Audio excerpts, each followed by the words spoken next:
excellent start this year. They have faced nothing like this, though. I mean, this is big-time college football atmosphere tonight. The Cyclones will kick it deep, and that one's very returnable from about the 5-yard line. Mahdi, the running back, gets tripped up, and the ball came out. The ball came out. The officials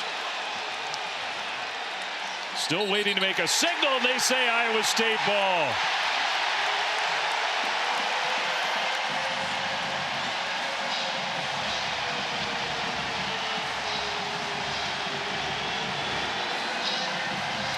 Wow, we welcome those of you joining us from A&M and Auburn. What a crazy start to this important Big 12 game. Arizona on the road playing in Ames against the Cyclones of Iowa State. And immediately on the kickoff, Iowa State won the toss deferred, so they kicked it deep to the Wildcats. And the running back Ismail Mahdi was the return man for Arizona. Coughed it up. I don't know. Yeah, I don't know. This one's definitely going to go to the replay booth. What a devastating start for the Arizona Wildcats. If this is ultimately ruled a fumble, Mahdi, who's coming off an exceptional week 2 weeks ago against Kansas State before the bye, just a critical error early in this game, but this is really, really close. It looks very close for Mahdi being down here on the opening kickoff of the game. A crazy way for this game to start. So the Big 12 officials, the referee David Alvarez, Gerald Austin leading the replay crew, right away are going to be challenged to determine, was that elbow down with possession of the ball? If so, then I think he's down. But on the field, they ruled it a fumble on the opening kickoff and recovered by Iowa State. Clem, it is so close. And remember, that is a critical piece of this. It was ruled a fumble. So without indisputable video evidence to overturn the call, this is going to be Iowa State football. You see possession, that left elbow goes down.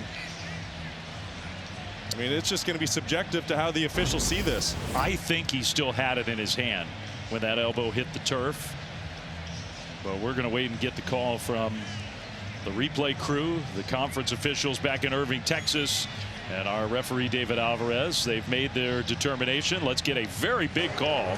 After further review, the runner was down at the 22-yard line before the ball came loose. It's first down Arizona at the 22. I don't disagree. I think that's a really good call by the officials. We mentioned it. It was super close, but wow, what a break for Arizona. Huge. And if you're just joining us and you missed our intro to this game, Arizona's 3-0. They beat Kansas State last week, so it's not just, beating up on non-conference opponents. It was an impressive win against K-State.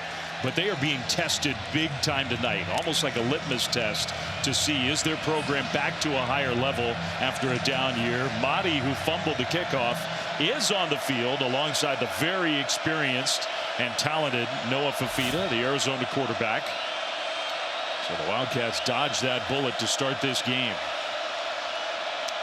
Both teams coming off an off week. Iowa State with their crazy travel in the early season. Handoff and a run straight ahead, and a nice first down gain by Mahdi. Noah Fifita is one of the more experienced quarterbacks in the country. 2 years ago, Brock, you and I thought this guy's an emerging star, and last year really struggled. This year getting back to that higher level. Yeah, he really burst onto the scene in 23, led the Wildcats to a 10-win season, set multiple school records. Bit of a down year last year, but he's off to a great start here in the 25 campaign. Against a tough Iowa State defense. The first pass for Fifita is caught by Chris Hudson out along the right sideline, and enough to get a first down. And for Wildcat fans, I think a huge reason for optimism, and I thought this was really interesting when we talked to Noah Fifita this week. He said, Brock, this is the most comfortable I've ever been in any system, even going all the way back to high school. So with the arrival of new offensive coordinator Seth Doege, I am very anxious to see how Fifita and Doege go to work together.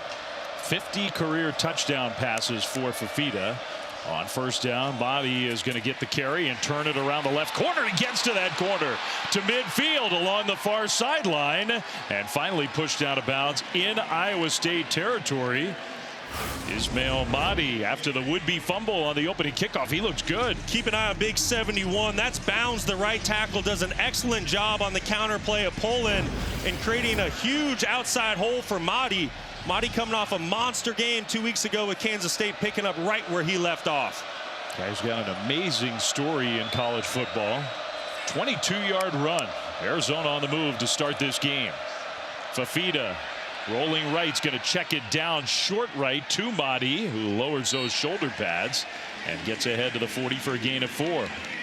Arizona had a chance to push the football down the field. Noah Fafita didn't like the look, though. And this is something that you're going to see Seth Dagey do with him often tonight. Get him outside the pocket. Noah Fafita, not the best athlete in the world, but he can hurt you with his legs. Handoff Mahdi, and he gets stopped well short of a first down. Marcus Neal came up from that star position, gain of 2. So a third down for the Wildcats here on their opening drive of this game. And this is where Noah Fafita needs to be smart here. It's 3rd and medium, but you're now in field goal range. You have a field goal kicker with Salgado Medina that has a monster leg. So whatever you do here on 3rd down, you can't take a negative play. I mean, it may not be the 100,000 whiteout from Happy Valley tonight, but this is 60,000 plus making a lot of noise in Ames. Fafita, pressure comes, gets rid of it, and that pass completed. Open field tackle, but that should be enough for an Arizona first down. That's Javen Watley. And that's why Noah Fafita is so good. He's a 3-year starter. He's seen all these looks. So Iowa State, they're going to show 7 at the line of scrimmage and bring pressure. Fafita stays cool as a cucumber, cool customer in the pocket, gets that football out to the outside to Watley. And Watley did an excellent job of winning his one-on-one matchup in man coverage. So now Quincy Craig, the second running back for Arizona. He'll motion out of the backfield on 1st and 10. The throw. And that one's caught inside the 30, down to about the 27. Sam Olsen. Tight ends will be way more involved when Iowa State has the ball. But Sam Olsen's probably their top pass-catching tight end for the Wildcats. That's a gain of 5. Yeah, really dynamic player for the Wildcats. Not the biggest tight end at 6'3", 229 pounds. He's excellent in the pass game. He's coming along as a run blocker and helping out in protection areas. But he's definitely a matchup to keep an eye on as the night unfolds. And I called Olsen their top guy. He usually is. That was Burnett. Now a little misdirection. The pitch back to Hudson, and a good open field tackle made by Trey Bell, who's getting the start tonight in place of the injured Jeremiah Cooper, and that was a good tackle. It's a great tackle. And with Jeremiah Cooper out of the lineup, that's a huge blow to this Iowa State defense. Cooper is a multi-time all-conference defensive back, so Trey Bell has huge shoes to fill tonight. Good start for him. Now another 3rd down for Arizona. Last time Iowa State brought pressure. This time they rush 4. Fafita in trouble, stays on balance, heaves it up, and out of bounds. So he avoids the sack, avoided the big negative play, and gives Arizona a chance to kick a field goal. Well, this is going to be a matchup that's going to take place all night. Arizona is starting 2 somewhat inexperienced offensive tackles. So how do they match up against this Iowa State defensive line? And that time, the Cyclones come away with the win. Fafita did an excellent job of keeping the field position, getting the football tossed away, and giving his kicker an opportunity to get the first points of the night. And you see those numbers. Michael Salgado Medina, he's got a big-time leg, has been inconsistent. From 46 yards, the hold. That kick is drifting, and it is no good. A good drive from Arizona, but another missed field goal for their special teams. That's becoming an issue. Iowa State holds. Really good start to Arizona's drive. Unfortunately, a bad snap leads to an errant kick. Great job of Iowa State holding. Rocco Beck right now, Brock, but this is a really important and interesting game in Ames. It's a massive game. When you look at the Big 12 a season ago, it came down to the final week who was going to play in Arlington for the conference championship. So both of these teams have aspirations to get to Arlington. Tonight is huge for both programs. First play from scrimmage for Iowa State. Only looked like they had 8 tight ends on the field. Carson Hansen got the pitch, and there is the junior quarterback Rocco Beck, who is just so experienced and savvy, has won a ton of games with Matt Campbell as his head coach. Quick hitter out to Hansen, who touches it for the second straight play, and immediately a third down coming up. Rocco Beck, just a pillar of consistency. He's a quarterback that I don't believe truly gets the love and attention he deserves on the national stage. Since he became a starter 3 years ago, all this man has done is win football games. He's thrown for over 3,000 yards in consecutive seasons, played for a conference title a season ago, and he's an excellent quarterback. If you need a drive late in a game, he might be your guy. Of everybody in college football, he has had so many instances of that. On third down, what a hit. He completed the pass. That looked like it was going to be a for sure first down, but Trayden Stukes was there, and the tackle, I think he's about a half a yard short. Right away, Iowa State's going to be tested. What a great job by Trayden Stukes diagnosing what Iowa State was trying to do, driving on that football. Looks like it's going to be first down Cyclones after all. Oh, okay. Well, they initially ruled that short. Brett Eskelson with the catch, but they give Iowa State the first down. That makes it a little less stressful for their head coach. First drive of the game for Iowa State. Arizona had the ball for 10 plays to start the game. Got all the way down deep into Iowa State territory. Missed on third down. Missed a field goal with a shaky snap. Handoff, and right away tackled in the backfield for a loss on the play of 3. Dominic Lolesio has been playing at a high level. Arizona defense looks like a very improved unit this year. Yeah, they've been a stout, and look right here on the edge, just unblocked right off the line of scrimmage. Iowa State is going to need to take in those defensive linemen in account. Can't go backwards, but you were just saying it, Flem. This Arizona defense through the first 3 games of the year looks like a completely different unit than a season ago. They are tops in the country in numerous categories right now. I know Kansas State's not playing at a super high level, but they suffocated the Kansas State offense a week ago. That pass complete to Xavier Townsend across the middle, stopped about 3 yards short. And for Arizona, it's just not the Kansas State game 2 weeks ago before the bye. They have back-to-back games where they have held quarterbacks to under 100 passing yards. The last time an Arizona defense did that, you have to go back to the mid-90s and the Desert Storm days. So what a measuring stick type of game. Now your defense, you think is so much better, tougher than a season ago. Now you're going against Rocco Beck. Third down and 3 for Iowa State with Hansen in the backfield. Already you're seeing the good tackling. Their defensive coordinator Danny Gonzalez said, man, we've really been a great tackling team. Hansen took the pitch. Nice cut up field, first down and more into Arizona territory, down to the Wildcats 47. Just a little speed option, and you're working off a defensive end. You're going to see number 3 right there, Smith. And Rocco Beck is just reading him, and as soon as Smith caves down to the inside, that's an easy read and pitch to Hansen, and a great job by this Cyclones offense of picking up a fresh set of downs. Carson Hansen, the junior from Lakeville, Minnesota, touching the ball a lot on this first drive, and they'll give it to Hansen. Straight ahead run on first down, and he falls forward inside the 45. They have 2 backs they really like. Carson Hansen, who last game at Arkansas State, first career 100-yard game. Part of the story of this Iowa State season is they took a road game at Arkansas State after going to Ireland to start their season. Kind of a wild beginning to the year travel-wise for the Cyclones. Got a bye week to rest and freshen up and practice at home, and now they get a home game under the lights. Play fake on second down. Beck going down the right sideline. And that pass is caught. Touchdown. Chase Sowell. And an absolutely perfect delivery. 44 yards for the first points of the night.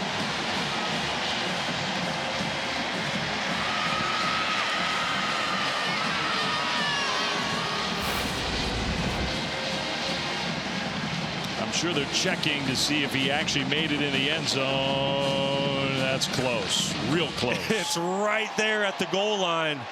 You know this is going to review. This play is under further review. The one on the field is a touchdown. I think he's short. I don't think there's any doubt that he caught the ball. The question is, did he get in maybe a foot short? Yeah, you see his knee down what looks to be about the half-yard line, and I don't believe the football has crossed the goal line at the point that that knee is down. I think they're going to be on the half-yard line.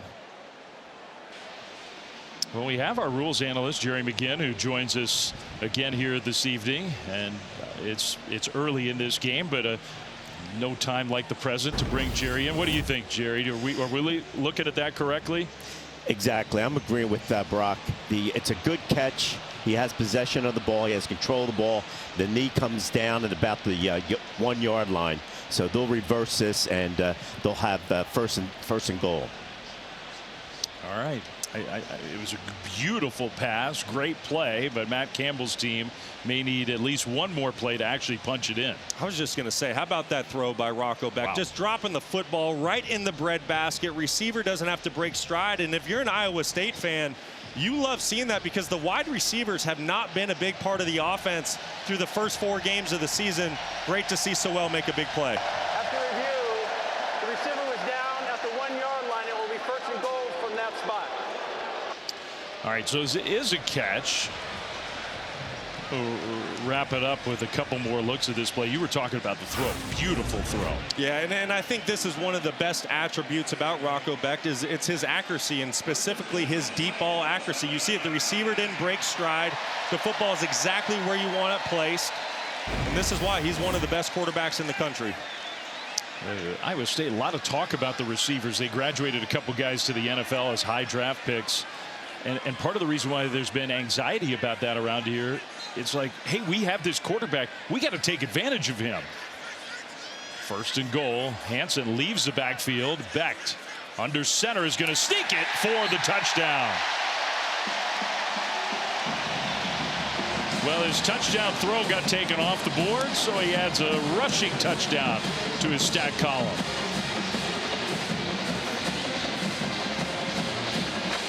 Nine plays, 72 yards after the missed field goal, with the extra point coming. And the kicking game could be a story for the Cyclones. Their top 2 kickers are unavailable tonight. Chase Smith, a true freshman who came to Iowa State as a walk-on, he's going to be the primary place kicker. And they're not kicking it. They're going to go for 2, and they pitched it to Gabe Burkle, the tight end. It was Major Cantrell, who is the 3rd-string quarterback, not the kicker, who was out there on the field. He took the snap, pitched it to the tight end, and they get 2 points out of it. How about that? You're down 2 kickers. Let's go to the bag of tricks. A little bit of trickery to get the 2-point play, but it was all set up by the big pass by Rocco Beck down the field to his transfer wide receiver, Chase Sewell. And then behind his big offensive lineman, Boniface and Black, punches it in on the quarterback sneak, and Iowa State takes the early lead, 8-0. Score first, kicking it deep to Ismail Mahdi, who fumbled almost the opening kickoff, got reversed by replay. He was down, takes this one back to about the 21-yard line. That's where the Arizona Wildcats offense will take over. Well, your All-American kicker is out. Why not go for Dos? Brought to you by Dos Equis. Who knows? Maybe Iowa State's just going to do this a lot. Listen, this is just a situation where Iowa State is prepared to kick a field goal if they need to, but the look that Arizona gives them, it's just a numbers game. You can clearly see it. Iowa State has the numbers to throw this football out there. And that's just an easy 2 points for the Cyclones. And you saw the kicker was on the field. Correct. He ended up motioning way out to the right side of the formation. If Arizona would have adjusted more men over to that right side, Iowa State would have ended up kicking the extra point. Instead, Fafita and the Arizona offense, they moved the ball impressively first time they had it. Mahdi takes a handoff and maybe went the wrong way. Cooper Ebel was right there to make the tackle at the line of scrimmage. Ebel, somebody who's just been making plays since he stepped foot on the field a season ago for this Cyclones defense. Really good linebacker out of Hartley, Iowa, 6'4", 235 pounds, super active, very cerebral, smart player playing that middle linebacker position. You see him getting his teammates organized for 2nd down and 9. 5 receivers, Fafita alone in the backfield. Pressure comes, Fafita got rid of it quickly. A pass complete to Chris Hunter. Good tackle outside the 25. If Hunter could have slipped that tackle, that had a chance to be a big gain. Instead, it's just 4. Great job by Noah Fafita recognizing Iowa State bringing pressure, throwing into that pressure, getting the ball out before the rush gets to him to keep it 3rd and manageable. crowd noise is going to be a factor tonight. It's going to be a huge factor, and so are the offensive tackles for the Arizona Wildcats. These are first-time starters this season. How do they hold up against this Iowa State defense here on third down? They're down and a long 5. Fafita throws. That one is caught, but another good tackle. This was Gio Richardson. Once again, Jamison Patton, 2 plays in a row, getting the receiver to the ground, and it's 4th down. Arizona's going to punt the ball away. That is a really, really nice job by this Iowa State defense, led by John Haycock. It's man coverage here, and that's just a great open field tackle by Jamison Patton. If he doesn't make that tackle, Arizona's going to be able to slip free for the first down. Instead, they force the 3 and out and get the football back to Rocco Beck. So the punt team out there for Arizona. That is not a beautiful punt. And racing up to fair catch it at the 35-yard line. Just 35 yards. Townsend, that was a pretty good play to save some yardage. They love it.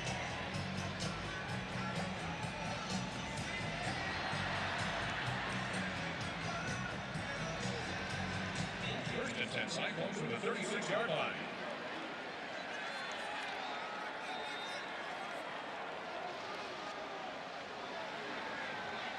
Wow, thank you, Matt. We sure know how wild it can be in Starkville. We were there when Matt Berry's Sun Devils went down to Mississippi State earlier this year. They stormed the field and tore down the goalposts. They might do it again tonight as the Iowa State offense gets the ball back after forcing the 3 and out. Hansen with the carry. Their offensive coordinator Taylor Mouse are really excited about the potential of this offense. Young guy, 2nd year as a coordinator. Matt Campbell says he's doing a great job. He's done an excellent job since taking over the coordinating position a season ago. Helped with that 11-win season that competed for a conference title. But I love the pressure that he puts on a defense with all the different personnel groupings he will use throughout a football game. Iowa State coming off maybe the best year they've ever had. That one right through the hands of Eskelson, the receiver. That was dangerous. Could have been a deflection and an interception. Instead, it's just an incomplete pass. Yeah, that's a ball Eskelson needs to bring in. Rocco Beck is right on the money. First incompletion of the night, putting it right where he needs it for his wide receiver. He was a perfect 4 for 4 on their opening drive that got them into the end zone. And then the 2-point conversion. Hansen motions in the backfield on 3rd and 5. Keep an eye at the bottom of your screen right here. Trey Smith for Arizona. He needs to make an impact on the game. Senior edge player, 6'5", 260 pounds. Trying to rush the passer here. And he helped collapse the pocket. Beck took a hit, got it off to Hansen. And what a tough run by Hansen, who was contacted well before the line to gain, but he gets the first down. I tell you what, there is nothing flashy about Carson Hansen, but this guy is an excellent big-time football player at 6'2", 220 pounds. He's a thumper. He's tough to bring down, and you can see the physicality that he brings when the football's in his hands. He just shoved the linebacker Tay Brown aside. He gets the ball again here. It's been the Hansen game to a large degree in this first quarter. A gain of 8. He plays with so much physicality. When you're on the defensive side of the ball going against Carson Hansen, you have to make some serious business decisions all night long with how you want to tackle this guy. This guy's a big-time football player. He comes out of the game, at least for one play. Abu Sama, who's a dynamic presence himself in the backfield, is out there. On 2nd down and 2. It gets very quiet here when Iowa State has the ball. They're polite to their offense. Sama tries to change direction, gets stacked up, and I think he got stopped a yard short. Eli Green. You know what, Flem, we call that educated fans. When they're loud and at full throat when the home team's on defense, but when the quarterback and the offense is out there trying to go to work, they know to quiet down. That is a good, educated fan base. So 2 minutes to go in this first quarter. 3rd and 1 for Iowa State. Probably the part of the field where they're going to try twice. They'll give it, and that one's going backwards. Wow, was that defended well. Townsend coming around. Did the ball come out? Well, he definitely did not get the first down. Max Harris, it almost looked like he came away with the football. The officials are talking about whether that was a fumble or not. I think it was out, Flem. I think it's out. I think this is Arizona football. Wow. just as I was saying, well, they got 2 plays to get a half yard, almost like a gimme with Iowa State. They may have turned it over.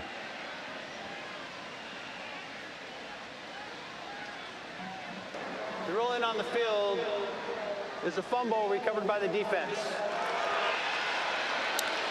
Arizona comes up with the turnover. Well, that was unusual, almost like a jet sweep on 3rd down and a half a yard, and Townsend got stacked up and lost the ball. Going to see Townsend right here fighting for those extra yards, spinning off of the initial tackle, and it's just so hard to see. Genesis Smith, who wears number 12 for Arizona, probably their best player on defense. I think he's the guy who gets credit for helping rip it out. Was that knee down? Did he still have the ball? I think knee down, and football is actually in Townsend's possession. Yeah, that one might be overturned in Iowa State's favor. The question maybe is, was the ball starting to come out there? I don't know. That last angle was perfect. You can see when the knee goes down. You can see when the football comes out.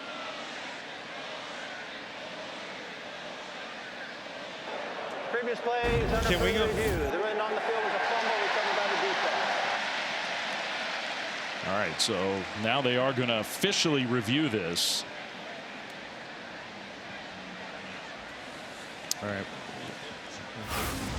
We had the one look that was really good. This is the one. Here we go. Keep an eye on that left knee.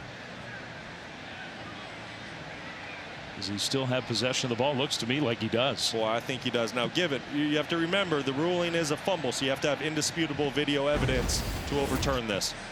Jerry McGinn is with us, our rules analyst and expert. Jerry, is that sufficient evidence to overturn the call? Dave, I believe there is significant evidence to overturn it. The runner's knee is down and he does have possession, so I believe they're going to overturn it and go back to the previous spot. It'll be Iowa State's ball. Yeah, I think I agree with Jerry. That on our first look, it looked like it was out, but when you watch it from that other angle where you can see that knee hit the turf, it does look to me like he still had the ball. So now the question is that he did lose yardage. If they overturn the call, they're going to mark Iowa State back. Would Matt Campbell still go for it on 4th down in Arizona territory if it's, say, 4th and 3? You know what? You're in such a tough position because if you punt the football, you really don't gain that much with field position. You're obviously not in field goal range. I would expect Matt Campbell to go for it here on 4th down. Good catch by David. Now he'll give us the call after consulting with the replay officials.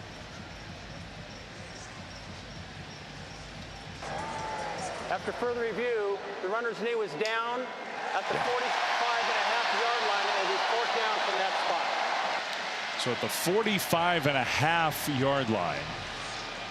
Well, it looks like Matt Campbell and I are not on the same page. He wants to play the field position game here early, and he's sending the punt team out on the field. That's interesting. You know, I do get it. You know, you got to sit here and think, all right, we're almost at the end of the first quarter. Arizona, they don't have any points on the board. Your defense is playing good. They just had a 3 and out. You know, play the long game here.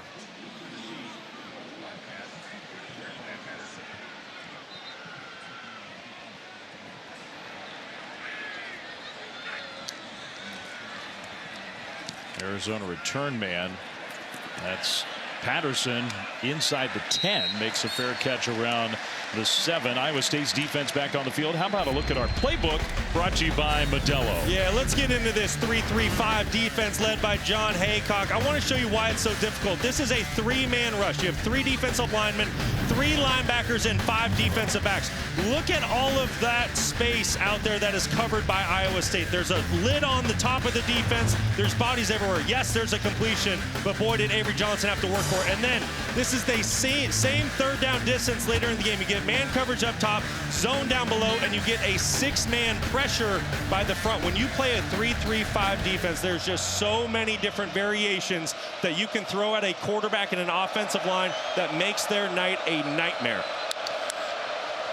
Fafita will hand it off, and a tackle tackle behind the line of scrimmage. Marcus Neal in there to wrestle Craig to the turf. A loss of 2. I mean, John Haycock has been the longtime defensive coordinator under Matt Campbell. I don't want to oversell it, but the defense that he and Matt and the whole staff here came up with now almost a decade ago, in some ways has revolutionized college football. It really has. They've been one of the most consistent defenses in all the Big 12. And you got to think John Haycock, he has been with Matt Campbell since day one.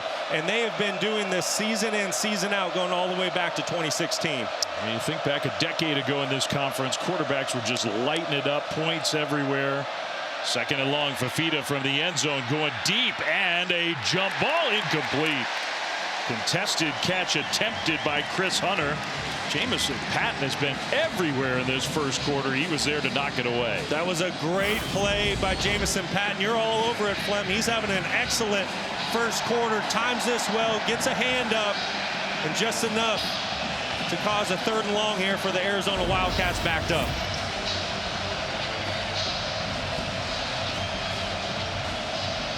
Fafita needs to be smart with the football here. You're backed up. Don't make any silly decisions with the ball. Final seconds of the first quarter. He'll swing it out to Craig, who could not get a block, and just too many Iowa State defenders there. Shoved out of bounds around the 10. Cooper Ebel and friends. And Arizona comes up well short. 4th down. They're going to have to punt the ball right back. And that is exactly why Matt Campbell punted the football deep rather than going for it on 4th down. He trusts John Haycock and his defense to get a stop and then give his offense a short field here to start the second quarter. That's kind of how they play it here. Now a timeout. Matt Campbell uses a timeout to stop the clock. Timeout. Iowa State, the first of the half. Timeout was called with 19 seconds on the game clock. That's interesting. Maybe the wind, maybe you feel like there's a field position advantage. Don't let them go down to the other end. There's a little wind blowing tonight, and maybe in the face of the punter here. So anyway, they want Arizona to punt before the quarter comes to an end. Here's the schedule for both Game 4s on Sunday in the WNBA while we have a free moment. Vegas and Indiana 3 Eastern on ABC, and then Game 4 Minnesota and Phoenix 8 Eastern on ESPN. Both games will be on the app. WNBA Countdown tomorrow Sunday 2:30 Eastern. All right, so now Arizona has to punt from this end zone. Isaac Lovison is the punter. Townsend set to return, and he will get drilled. Oh my goodness, that's got to be a penalty. Man, that is a dangerous, scary play. 42-yard punt, and I can understand why Iowa State players would be unhappy with that. Townsend pops up. That is no good. That's a penalty and then some.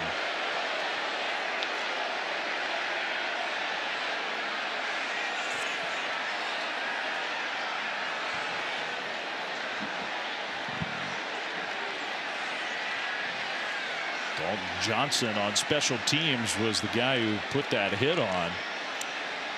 It's a key team captain, star player in the secondary for Arizona. They're talking about this one. Makes you wonder, is there a potential? There's a couple different things.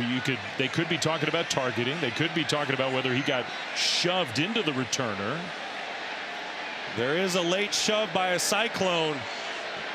We'll show you the clip when we can. The fans here are unhappy, but it could be that a block by an Iowa State player from behind might have caused that violent collision. Kick catch, interference, kicking team, number 43, 15-yard penalty, first down. So a 15-yard penalty.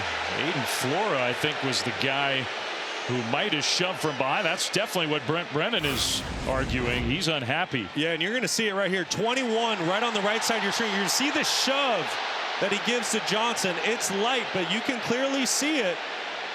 And the officials chose to disregard that. Would love to ask Jerry, our rules analyst. He's here with us. Jerry, what do you think about that play? I tell you, you do have to look at that shove because the runner is coming down hard, and 21 just has to give a little push, and 43 cannot do anything but just go forward. It's a tough hit, but I think 21 added to the hit. Should pick the flag up. That definitely could have been a penalty that was waved off because of that. Iowa State in Arizona territory. Handoff on what will be the final play of the first quarter, with some craziness here in Ames through all of it. Just 8 points on the board. This is the end of the first quarter. As the clock goes to 0. They called it how they called it, right? So we got to line up and play defense. It's a big possession for us. I know how important response has been for you. What do you need to see from your group here? Yeah, we need our defense to get a stop right here, and then we need to get some momentum with our offensive football team. Thank you. Thank you. All right, Stormy, as Rocco Beck, first play of the second quarter, into double coverage. And a penalty flag comes out, trying to hit Carson Brown. Michael Dansby and another Arizona defender were both there. I am imagining that's going to be against the Wildcats. Yeah, I think so. That was quite a bit of hand contact by Dansby down the field. Defense number 10, 15-yard penalty and automatic. First down.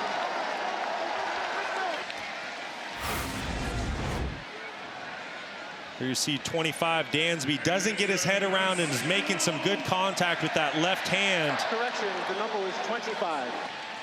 Yeah, 10 was the receiver. 25 was the guy we were talking about. So the penalty against Arizona means Iowa State up 8-0. First seconds of the second quarter is inside the Wildcats' 25-yard line. Arizona doing anything they can to get Rocco Beck out of rhythm. You've seen pressure multiple snaps. He completes it short inside the 20. Not a big game. Eskelson with the catch for 4 yards. And that's what Rocco Beck will do. If you don't bring pressure, you saw 2 plays ago, Arizona brings pressure. Yes, he got the penalty, but the football was underthrown. Okay, so then that last play, Arizona goes back to his zone defense. They only rush 4. But Rocco Beck, he's going to make quick decision. He's accurate. He's going to get that football out of his hand.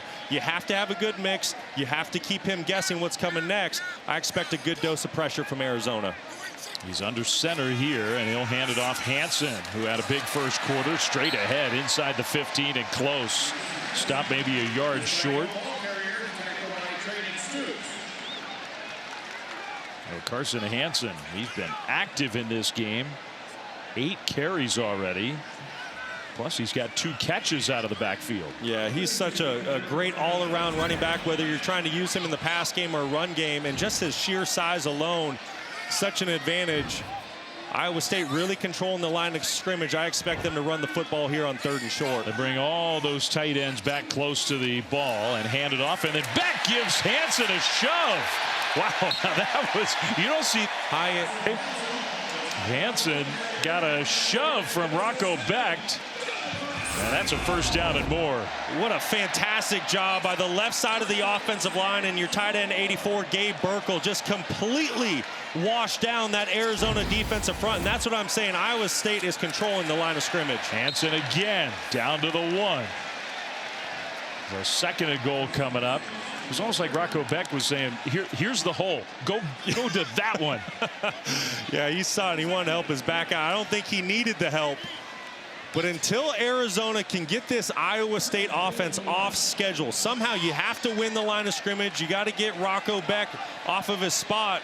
The Cyclones are fully in control of this football game right now. Yeah, this Arizona defense, which has been so stingy, getting dominated at the moment. Hansen, carry, left side, touchdown.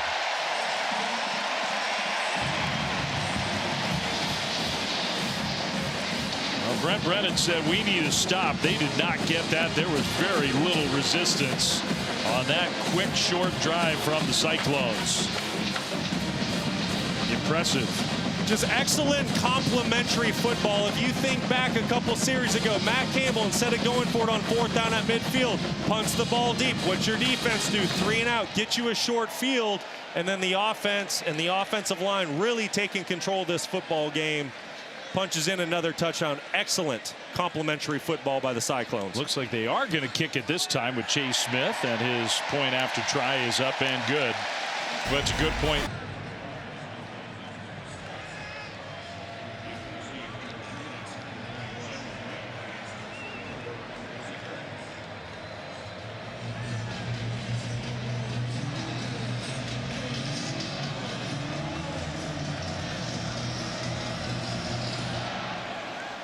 All right, Matt, as this kickoff will bounce and go into the end zone for a touchback.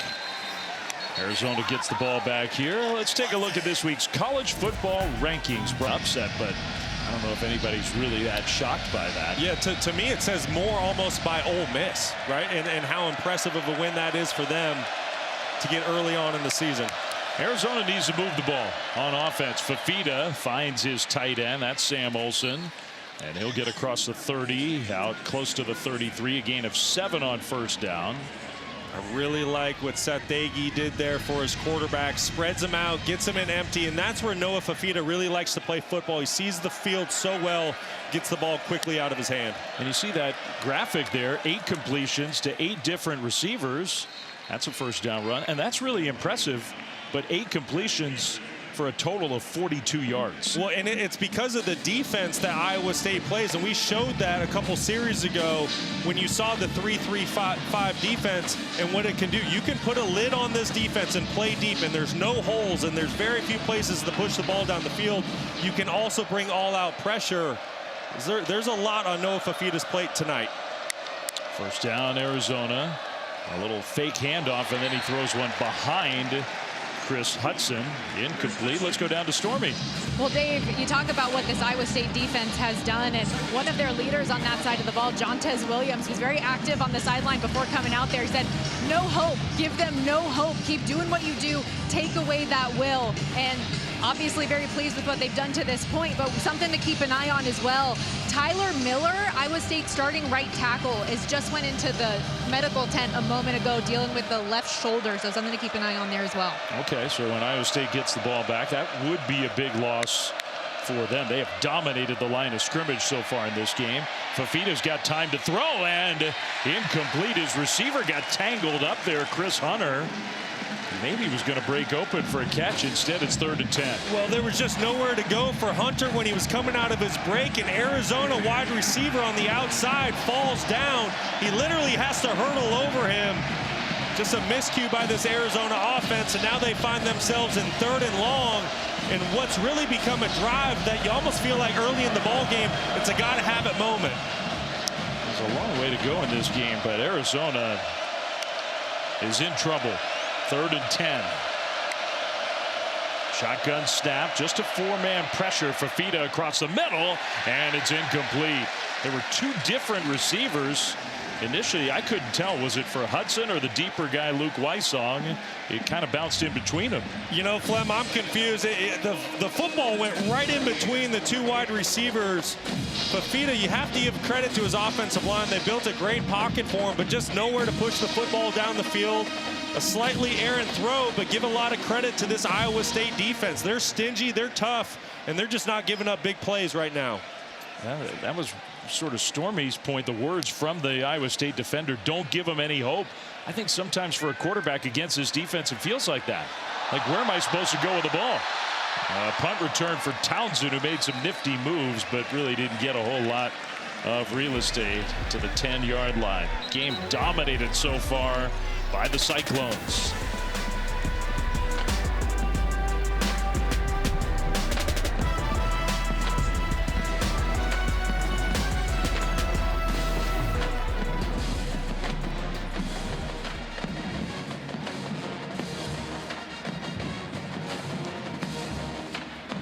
Long time, and now they're going to be, maybe not every single year, but regularly as members of the Big 12.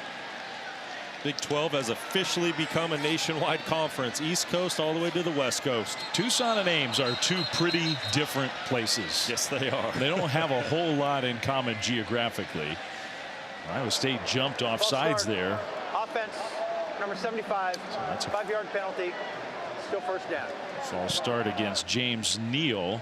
Tyler Miller, we heard from Stormy a moment ago, the right tackle was in the injury tent. He is on the field. So Tyler Miller is in the game for a Cyclones offensive line that in a lot of ways has controlled this game so far. Oh, and that's huge for Iowa State. That's somebody that is making his 32nd career start. He is the captain of those 5 offensive linemen up front. Carson Hansen, another carry for him, just 2 yards. That's his 12th rush of the game. There's big number 66, Tyler Miller. has the longest active start streak for Big 12 offensive linemen at 32. 6'9", 335. Mountain of a man. From Scranton, Iowa. Not that close to Tucson. Second down and 13. Becht in the shotgun, checks down after looking left, came back middle to Benjamin Bramer, the tight end, and that's a short gain. So the Arizona defense has a good opportunity here. I was just going to say, this is a huge moment here in the first half for this Arizona defense. You have Iowa State backed up. It's a 3rd and long situation. Whatever you do, you just have to find a way to get off the field and give your quarterback Noah Fifita some field position. All night long, Noah Fifita has had to drive the entire length of the field just to try to get into scoring position. Huge opportunity for the Wildcats. Saw a quick shot of Danny Gonzalez, the defensive coordinator for Arizona. On 3rd down and long. Back to over the top right sideline. And a jump attempt. And a catch. What a play. Chase so well. He's made the 2 big plays in the pass game for Iowa State. A gain of 32.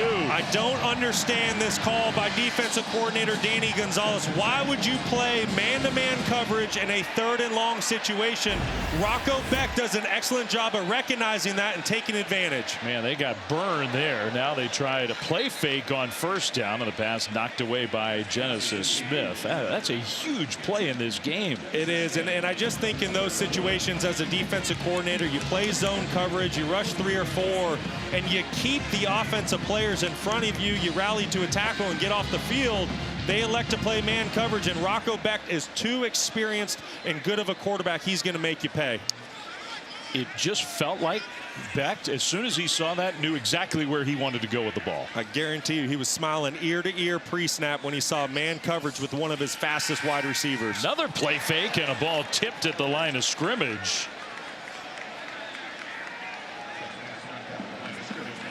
That was Stooks, I think, who got a hand on the ball. So there's Danny Gonzalez. You got another 3rd and long here, different field position. The guy's got a great pedigree as a defensive coach. Learned under Rocky Long for a long time in that San Diego State defensive system. Former head coach at New Mexico. He's been around a long time, calling some really great defense. We'll see if he can help his Wildcat defense here get off the field on 3rd down. It was 3rd and 12 when they converted a couple plays ago. Now it's 3rd and 10. Play clock winding down. But they get it snapped with 1 on the play clock. Becht is pressured and he goes down. Well, Arizona gets there, and Riley Wilson, who's back on the field. He's missed a lot of time this season. They're happy to have him back. He got in there for the sack. You're going to see a little TE stunt, and that's exactly what frees him up to go make this critical play here on 3rd down. That's exactly what the Arizona defense needed. Great play call by Danny Gonzalez to get this football back to his offense. That has to make them feel a lot better after that big pass play on 3rd and long from deep in Iowa State territory. Patterson standing back at his own 25-yard line. Tyler Perkins will punt the ball away. And Patterson gets out of the way. It takes a big Iowa State bounce, and that matters a lot for field position. Inside the 15, that's where the Wildcats offense comes back up. System that he's playing in with new offensive coordinator Seth Dagey, and I love that we showed that back in 23, his first year being the starter, set school records. You saw that 72% completions. What has me concerned, a season ago he was just at 60%. He's currently at 59% on this season. So can he get that up with Seth Dagey calling plays? Kind of the air raid style system. Mahdi, the tailback, gets the carry. Big hole straight up the middle outside the 30, and some good breathing room for an Arizona offense that wants to go a little faster tempo. Gain of 18. Great job by that Arizona offensive line. All you have to do with Mahdi is just give him a little glimmer of a hole, and he's going to find a way to burst through it. Excellent speed. Great pickup there on 1st down for the Wildcats. Well, Mahdi, who seems to be emerging as the guy in the Arizona backfield. Transfer, spent last year at Texas State. Play fake.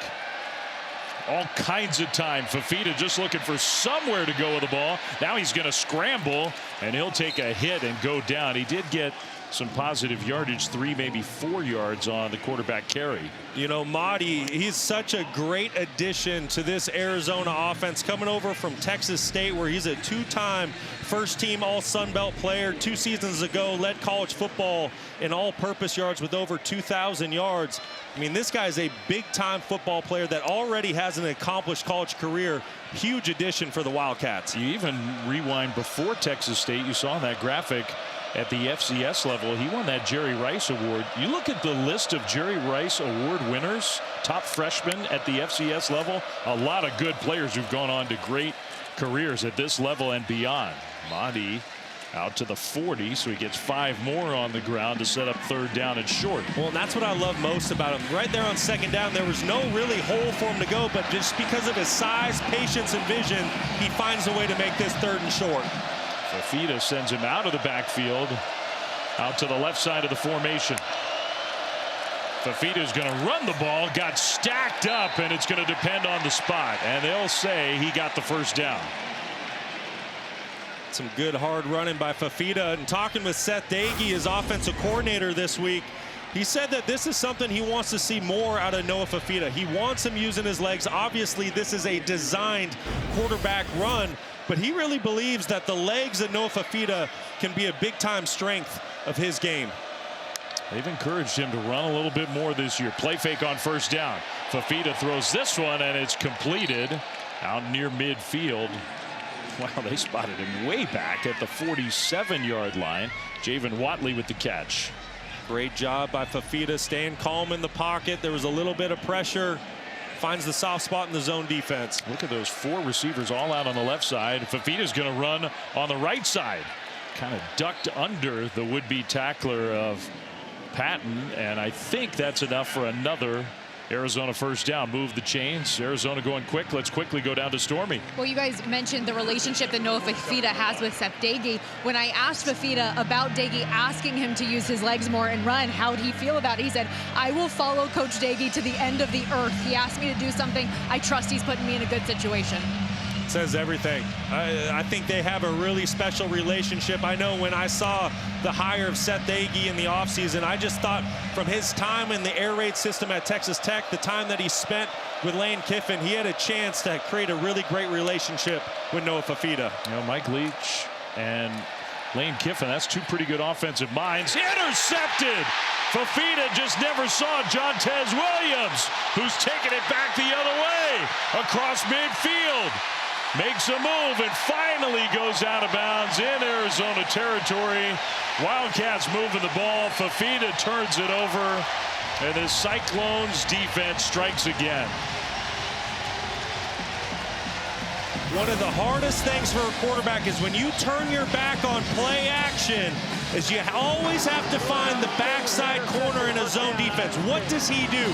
Keep an eye on Williams on the bottom of your screen. Fafita goes play action, has to turn his back to the defense. He thinks he has a wide open crossing route, but he never looked up the backside corner that was playing a zone defense. That is an excellent play by Jontez Williams, who's been a multi-time all-conference corner here in the Big 12. He's the guy that Stormy heard on the sideline saying, let's not give him any hope in this game. That's one way to take hope away. I think Fafita's going to look at that tablet and see exactly what you just talked about. What a play by Williams. Just when Arizona, they feel like they're getting back in the ball game, they have some momentum, they're doing a great job with run and pass and this balanced attack. Fafita makes a mistake and Williams makes him pay. And what a return too. They got 42 yards on that return. So almost flipped the field, not just with the turnover, but the return yardage. Huge. Right side run and nowhere to go. Abu Sama got stopped for a loss of a yard, maybe 2. And now the question is, can this Arizona defense bow up on sudden change and force, you know, this Iowa State team into a field goal situation? You have to remember, as this clock winds down inside of 4 minutes, when you start talking the middle late, the final 4 of the second quarter and the first 4 of the third quarter, Iowa State gets the football to start the second half. This is a big-time opportunity for the Cyclones to pull away. Low snap. Rocco Becht in the pocket. Across the middle. And a beautiful pass. Complete inside the 10. Bramer, the tight end. They love to use the tight ends here in Ames. It's going to be 1st and goal, Iowa State. Yeah, this is Bramer working on a corner, but keep an eye right here on this safety. This is Johnson. Watch how he works here. And that's when Beck knows that he can pump this football on this bang 8 to his tight end. As soon as that safety vacates that zone, that's just pitch and catch in the backyard. Bramer, a big target, 6'7". He just has to box out. A defensive back can be right on him, and he can make the catch anyway. Becht is going to keep it and get hit inside the 5 at about the 3-yard line. 2nd and goal coming up. There is no school in the country that utilizes tight ends in a better way, in a more efficient way than the Iowa State Cyclones. It is so impressive what they do. You just said it, Flem. That was a cornerback covering a tight end, but it doesn't matter because the way Bramer runs his route, uses his size and frame to shield off that defensive back. Well, we went through 5 of them on their depth chart when we were talking to the Iowa State coaches. And we said, are there any others? Could we see any more? Do you have receivers? There was like a little hesitation. Oh, man. A walk-in for Carson Hansen. Touchdown, Cyclones. They catch, they block. The tight ends help lead the way, but Carson Hansen, the guy who hits pay dirt, 21-0 Iowa State.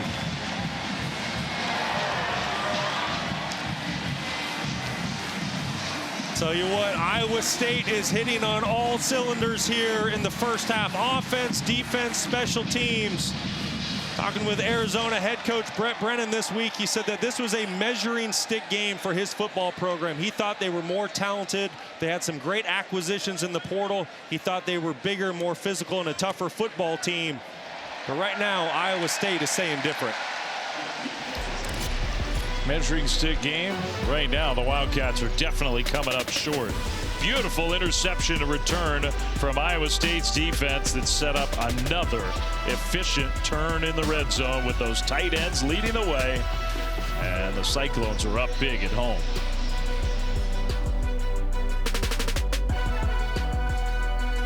September. But Iowa State's in the top 15. They're undefeated. They're playing really well here at home tonight. I think these fans here in Ames are dreaming about that college football playoff this year for the Cyclones as Arizona gets the ball back. Speaking of their fans, the Taco Bell Live Mas student section. Only one student section can claim the title of Live Mas Student Section of the Year. Who's going to take home the trophy this year? They have a lot of students here tonight inside this stadium. What an atmosphere. Fantastic scene for college football. And now Noah Fafita needs to go against that crowd and somehow find a way to get some points and get his team into the end zone before the half, especially with Iowa State getting the ball to start the 3rd quarter. I mean, it feels like if Arizona can't get some points here, we know they're in trouble already. They're in big trouble if they can't get something out of this drive. Fafita throws middle, and that's caught by Hudson. Stops short of the 40, so a gain of 8 on 1st down. Wildcats are going to go quicker tempo. Good start to the drive for Fafita. He just needs to take what the defense gives them as they play their zone, and when they play man, got to hit your shots down the field. Fafita acted like he was going to run. He throws it to his tight end Olsen for a 1st down gain along the sideline. What was the quote that Daggy said to us about his message to Fafita? Don't get frustrated playing against this defense. It can be frustrating. I'm sure he's getting frustrated. Oh, absolutely. When Iowa State plays their zone, there's 8 guys dropping back into coverage on those zone plays. It is so tough for a quarterback to stay patient and just take what the defense gives you. This time they rush him and he gets rid of the ball nicely, but the pass was not handled by Chris Hunter. He got his hands on it, couldn't squeeze it. So it's incomplete. That's the 2-minute timeout. 22-0 Iowa State. Back right after this.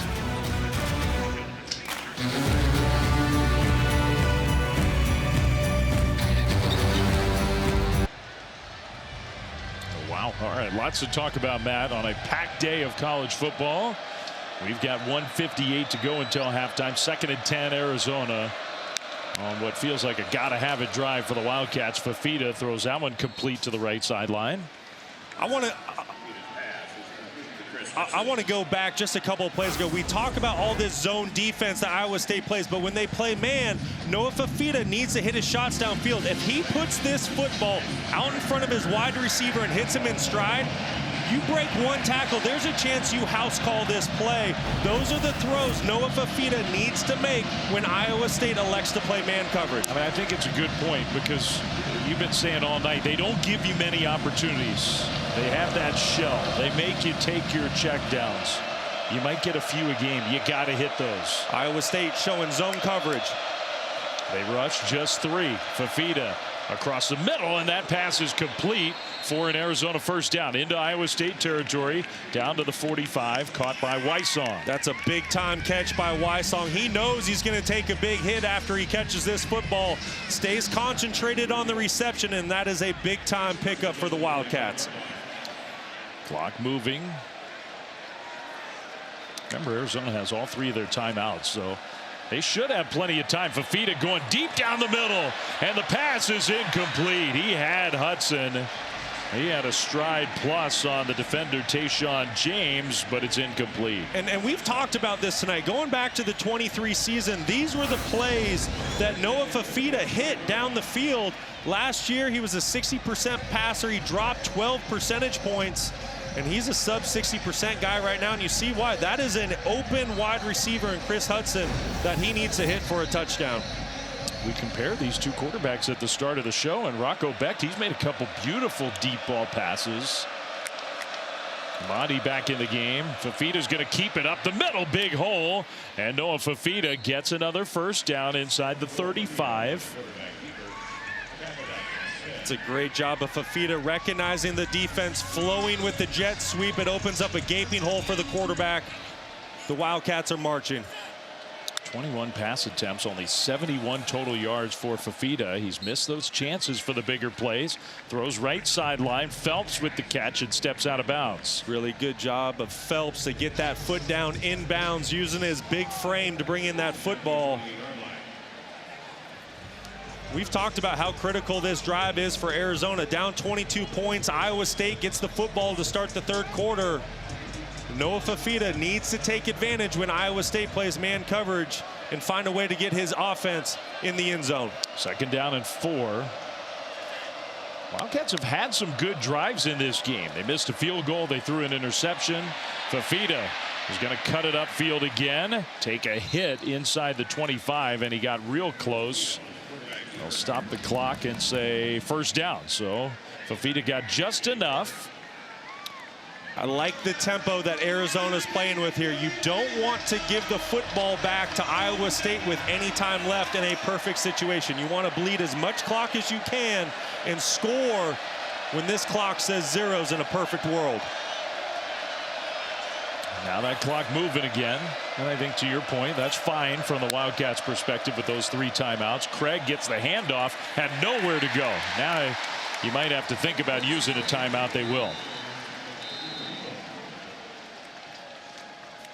Another good tackle for Cooper Ebel. Timeout, Arizona. Yeah, you can run the ball when you save those timeouts. Arizona's done a good job of preserving that. Part of the story of this first half, and I was just referencing it, they're close now to Iowa State in total yardage. They're down 22-0. They've gained almost as many yards as the Cyclones. The missed field goal after a drive stalled out, the interception when they were on the move, and then some miscues that have given Iowa State better field position. That in large part is the story of this first half. It really is. The Wildcats have done some great things, and you just hit the nail on the head, Flem. To start the football game, the Wildcats got the football. They marched right down the field. They basically had a chip shot field goal, but because of a poor snap, it led to an errant kick. All right, there's no points. Then you just mentioned you're driving down the field, another turnover. So you've done some good things against this stingy Iowa State defense. You're moving the ball, you're getting yards. You just don't have any points to show for it. We'll see here in the red zone if they can target one of these wide receivers that they're so excited about in Chris Hudson, Trey Spivey, or Chris Hunter that came in through the offseason. 11th play of this drive out of the timeout. 2nd down and 9 with 46 seconds on the clock. Fafita, 4-man rush this time, steps up, throws across the middle, and the pass is caught. He threw it a little behind Hunter again, but Hunter was able to bring it in. And there's the guy we were just talking about, Chris Hunter. This is someone that needs to step up big time for this offense. That was a big league catch. Another errant throw by Fafita. That was behind his target. Not an easy catch, but Hunter did a great job going down to the ground. And just inside the 10 makes it 1st and goal. Not using one of those 2 timeouts. Clock moving. Fafita will throw to the end zone, and what an attempt and a catch. Touchdown, Chris Hudson. Well, back-to-back brilliant catches by the Arizona wide receivers that Brock was just talking about. Hudson from 9 yards out to put Arizona on the board. I'm sure they'll check and make sure he got the catch secured and inbounds. What do we think? Reception, foot inbounds. That's touchdown Wildcats. What a play by Chris Hudson. What a throw, what a catch. When this Wildcat football team desperately needed it, Noah Fafita put that football on the money. Chris Hudson ran an excellent route. Yeah, they had to have that one. Kick is up, and it is good. So Arizona with 22 seconds on the clock in the first half. They managed that beautifully. Got in the end zone, got their first points, and don't leave much left for Iowa State. Yeah, I want to show you this touchdown. Here's Chris Hudson, the wide receiver transfer from Oregon and Washington State. And watch this route, how he wins at the line of scrimmage with patience, and just a perfect throw by Noah Fafita. This is the quarterback that I remember watching back in 23 when he led this Arizona football program to 10 wins, set multiple school records. That was a textbook throw and catch. That was a really good drive. And almost those words of his offensive coordinator, don't get frustrated against this team. They want to frustrate you. And he stuck with it, even with a couple missed opportunities on that drive.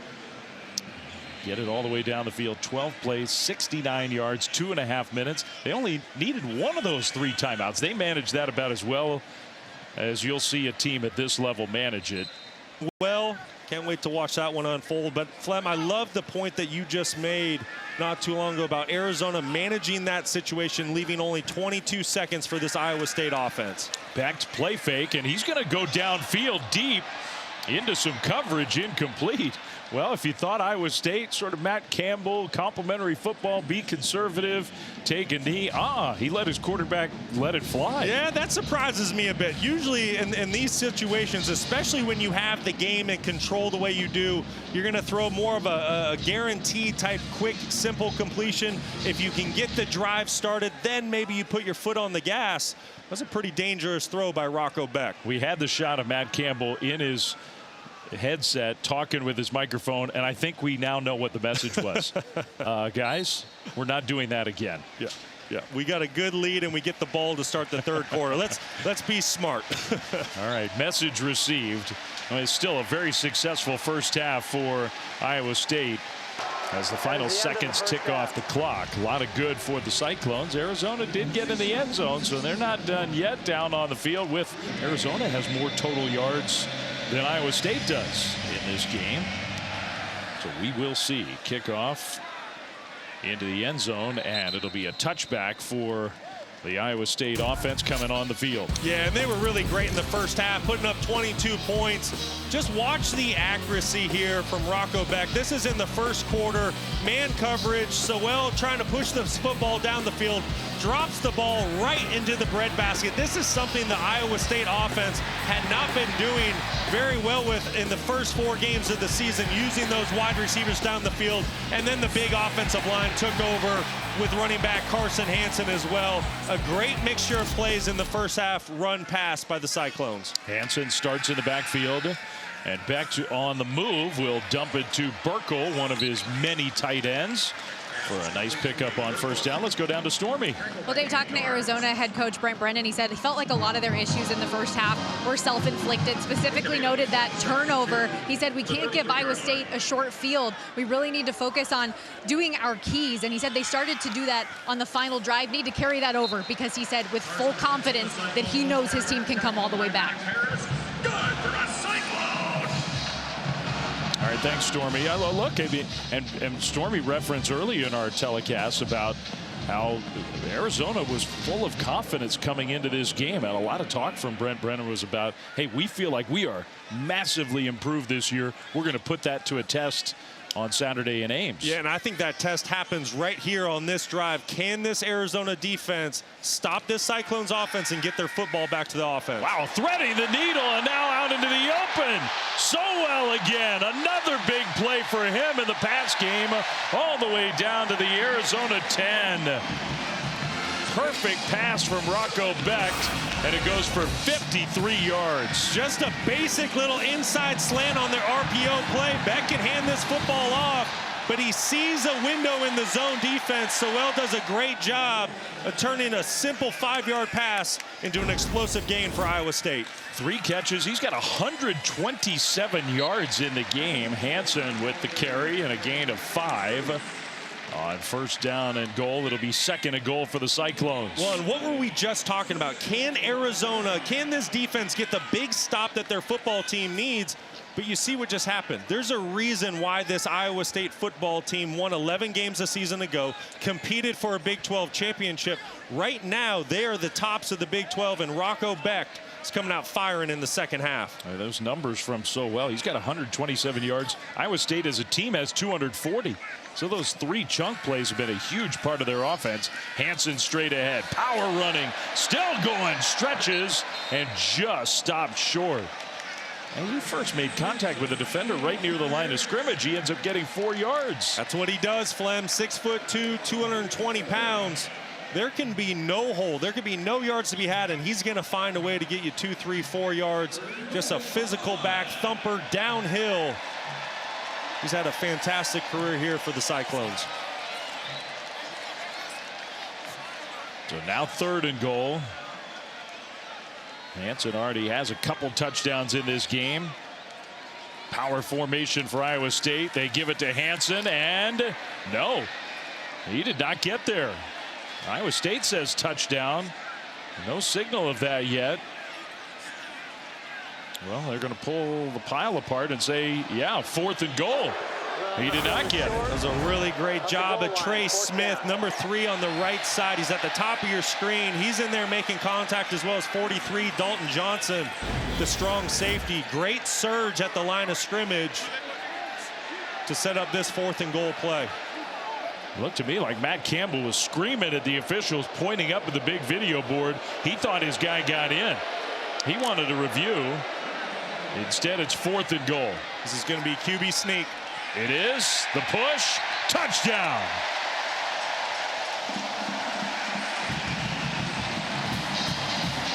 So the opening drive of this third quarter for Iowa State, and they get it in the end zone. I think Matt Campbell's still unhappy about why that third down run wasn't a touchdown. It took him 1 extra play.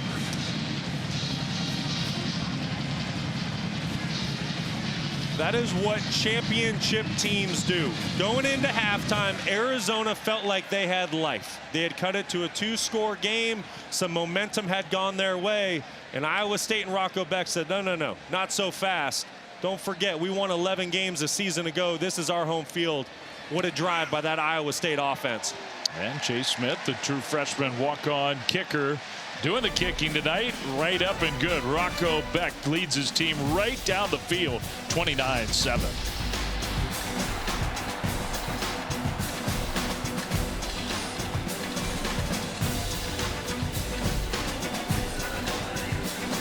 Touchdown of the night on the ground. Rocco Becht, one of those players that I just really feel like doesn't get the love nationally that he deserves. He's at 11 of 15 tonight for a $191. Just another excellent game by a great quarterback. A lot of times it's just not all that flashy, but man, he's good. He's got to be one of the better quarterbacks in the country. Iowa State player down on the kick coverage. timeout for an injured player. Checking out how that last drive went. Rocco's there with his quarterback teammates on the sideline.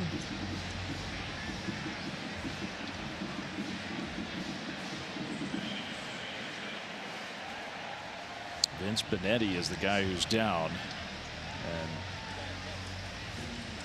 you're going to sit him up. That's a good sign. Sophomore tight end, one of the many that the Cyclones have from here in state, and now he'll get up. There was initially some panic from those Iowa State teammates about Vince going down, maybe a stinger or something like that. So he will go to the injury tent, but it's a good sign that he walked off the field.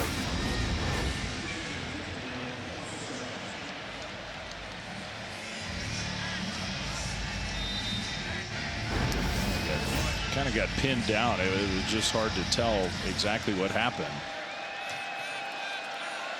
All right, so Arizona gets the ball back, and about the worst case scenario for them, the start of the second half on defense. Now let's see if the offense can respond. Mahdi gets the carry.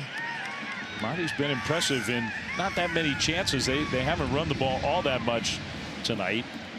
No, but when they have, he's been fantastic. I think he's getting 5-6 yards a clip for this Arizona offense, and you see it there. I mean, that's a good run. He was pursued. He got away from the defender and gets a first down. And I love that Arizona is staying with the ground game. I get it. You're down 22 points, but there is a ton of football to play. If you just start airing this football out right now, you're going to get a defensive front that's able to tee off on these offensive tackles.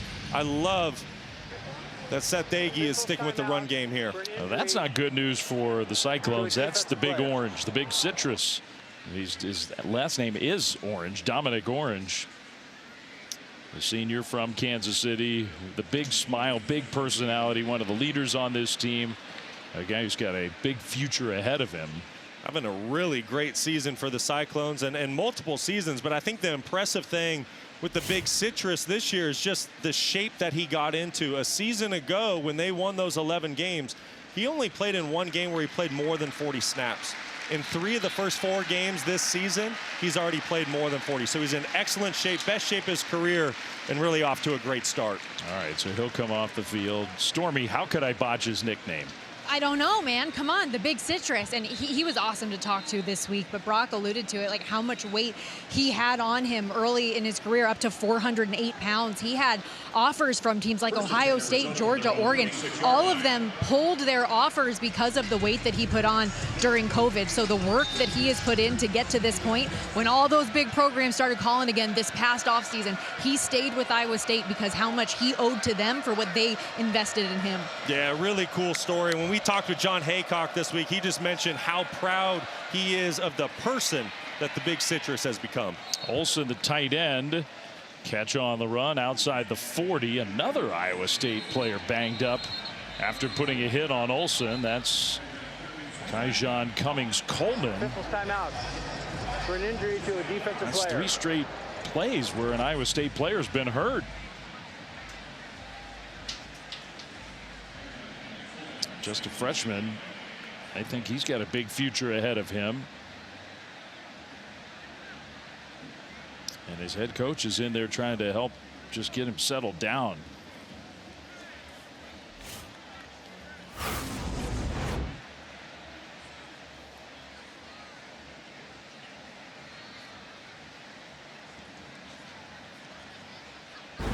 Just, again, sort of hard to tell exactly what went wrong there.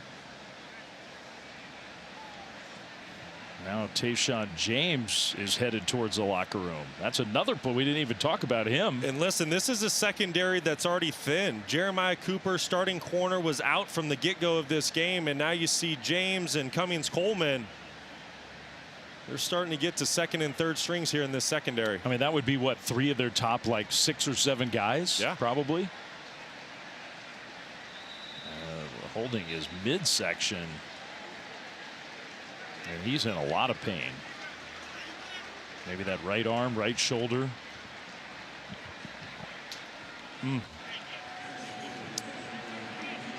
Tough sequence for Iowa State. They're in control of this game 29-7, but get beat up. 2nd down and 4 coming up for the Arizona offense.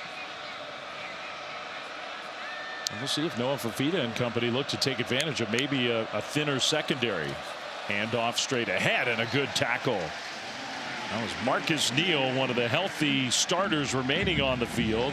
Gain of just 2. Nobody accounted for Marcus Neal in the run blocking scheme. Just came completely free off the edge of the defense to force the 3rd and short for Arizona.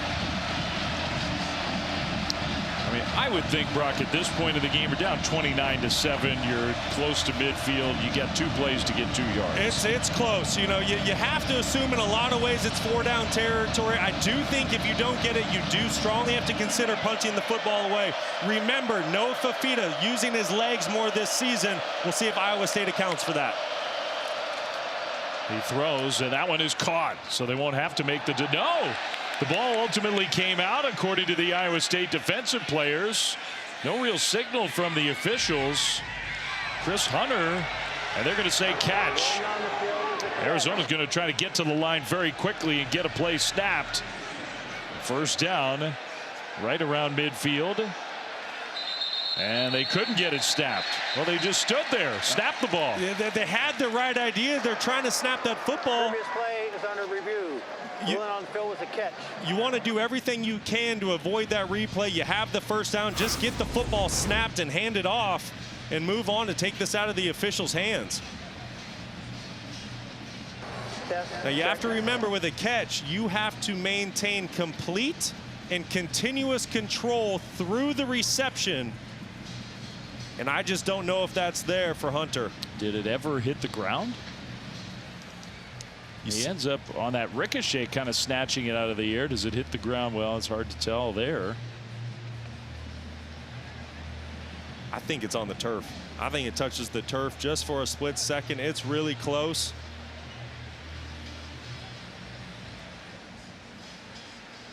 All right, another look there. I mean, that's a crazy play. Jerry McGinn, our rules, on that angle at the very end of it, it did almost look like the ball sat for a second on the grass. Jerry, what did you see? Dave, I believe the same thing. I believe that the ball actually is on the ground, and it helps the receiver control the ball. This should be an incomplete pass. They'll overturn it and go back to the previous spot. And I think the point Jerry's making, there is a distinction. It's not that the ball can't touch the ground, but it can't help you control the ball if it does touch the ground. Correct. And now if we go to 4th down because it's incomplete, it goes right back to the question you just asked. What does Brett Brennan do in this situation? You're down 3 possessions. You know, if he goes for it on 4th down, I think that says, all right, he has a lot of confidence in his offense and his quarterback with Noah Fafita. But also, you have to remember, there is a ton of football game left. So if you kick this ball deep and you try to pin Iowa State. The receiver never controlled the ball before it hit the ground. It's an incomplete pass. It will be 4th down from previous spot. If he punts it, it's because he trusts his defense to get a stop and get good field position for his offense. Well, it looks to me like his quarterback is coming out on the field. That's right. Here we go. So I think that does tell you about his impression of the rest of this game. Arizona's been perfect on 4th down. This is a big one. Monty sprints out wide left. Iowa State showing pressure, and they bring some pressure. Ball knocked down at the line of scrimmage. Batted down, incomplete. I think it was Marcus Neal who got a hand on it, and Arizona turns it over on downs. What a great play by Marcus Neal. Blitzing from his nickel position at the top of your screen, does a great job getting a hand on that football. And when we come back, Iowa State football. Conference championship this year.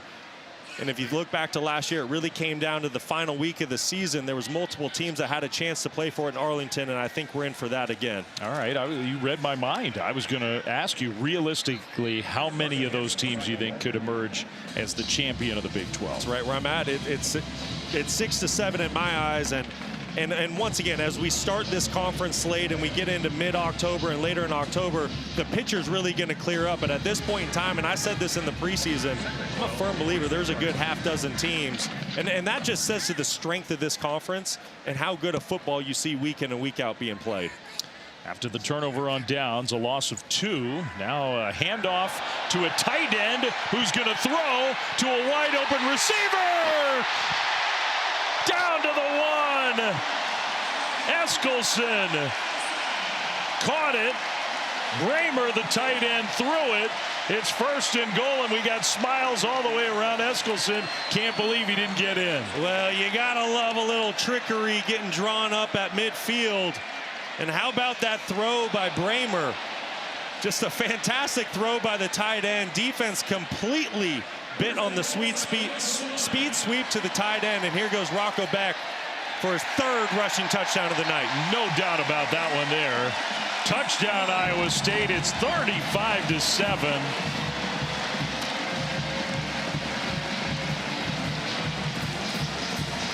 Well, Rocco's been rushing him in. As Brock just said, his 3rd of the night. I mean, they use their tight ends in every which way here in Ames, including throwing the ball down the field. It is so impressive. They're highly involved in the run game, the pass game. We've seen them make plays there tonight and all season long. And now they're throwing explosive plays down the field. What a fun team to watch. Extra point, good again from Chase Smith. That was a cool play. It was a really fun play. And you're going to see the big 6'7", 255-pound tight end. He's right here. He's going to get the ball in the speed sweep and watch the defense just bite up. And that's what allows Eskelson to get behind the defense for the explosive play.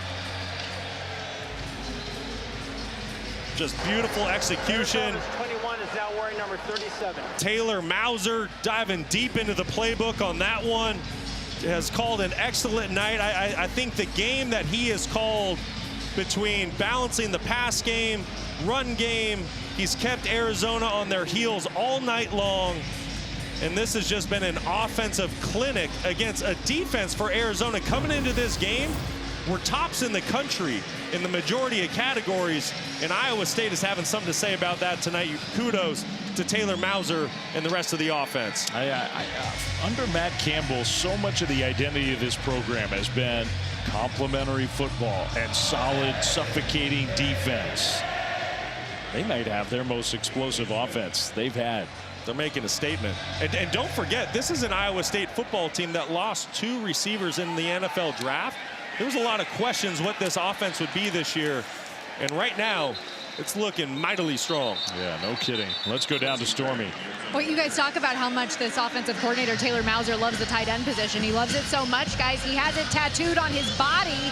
He and the whole tight end room, after their bowl win last year against Miami, agreed to get TE inked on their right ring fingers. Ben Bramer, who just had made that big pass, wouldn't say whose idea it was, but that they all feel a little closer bond in the tight end room from it. And you can't really tell in the photo that we have, but Mauser's tattoo is a little bit more professionally done. I guess he didn't want to go to the back alley in Orlando that some of the players did. How great is that? But by the way, I don't blame Taylor. Yeah, a post-bowl game in the fog of a victory. Let's go at 2 a.m. and get a tattoo in Orlando. I'll come home and get mine. You know, just 34 years old, and talking to him this week, talking to his players this week, you can just tell how much his players love playing for him, how much fun he's having calling plays and having a guy like Rocco Beck be his signal caller. This is an offense that's really dialed in right now. He is also the tight ends coach. I mean, we've said that a bunch of times. I think Iowa State fans know that. Fafita gets hit and flings it away. Incomplete. It'll be 2nd down. 36-7. Man, we still have 7:35 to go in the 3rd quarter. Arizona scored that touchdown at the end of the first half to make it 22-7. Felt like they got back in the game. Yeah, we really thought they were. We thought Arizona was gaining some momentum, but you have to go back to what we said in the opening statement of this telecast. You know, this was a measuring stick for both teams. You look at Iowa State, they had some tough, gritty wins. They hadn't really blown anybody out this year. Arizona 3-0, thinking they're a better football team. Well, tonight, Iowa State is making a big statement. The Big Citrus is back in the game. That's good news for the Cyclones. Fafita wide open across the middle, and that receiver down at about the 32. Hudson again, who took a big hit at the end of that, almost as he went into a slide. He has the one touchdown catch for the Wildcats. He is going to get up.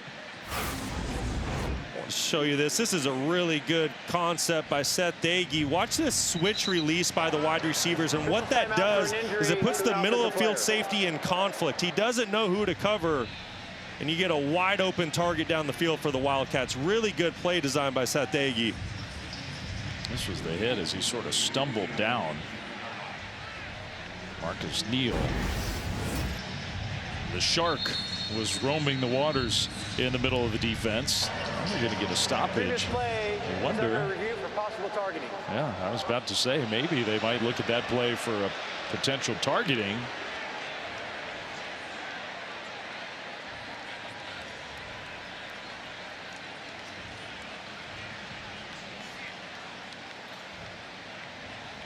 Well, the first thing you have to ask yourself, there's two types of targeting here, and the first one you want to look at with Neal is, does he hit with the crown of the helmet? And I think you could probably make an argument that he does.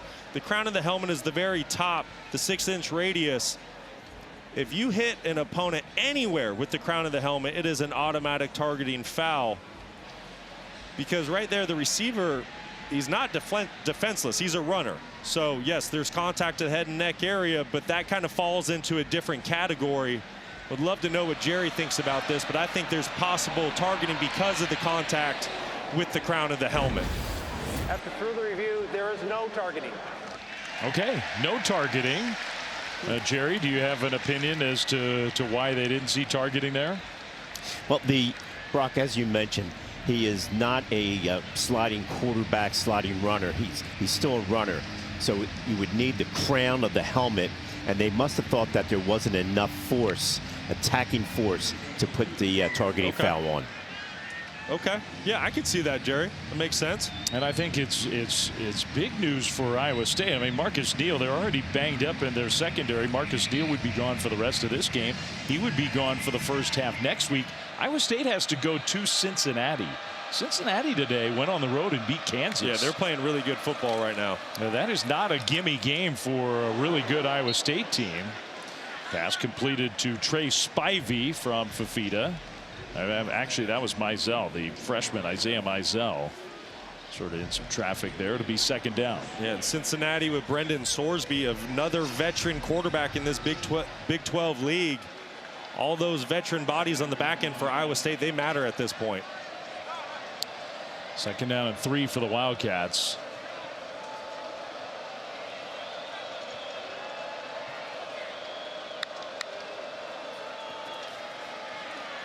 Fafita, a little pump fake. He'll check it down short, and a big hit in the open field. Monty made the catch, but for a very short gain. That was Trey Bell. Good job picking up a first down there. Noah Fafita staying alive in the pocket, manipulating that pocket, getting outside, finding a completion.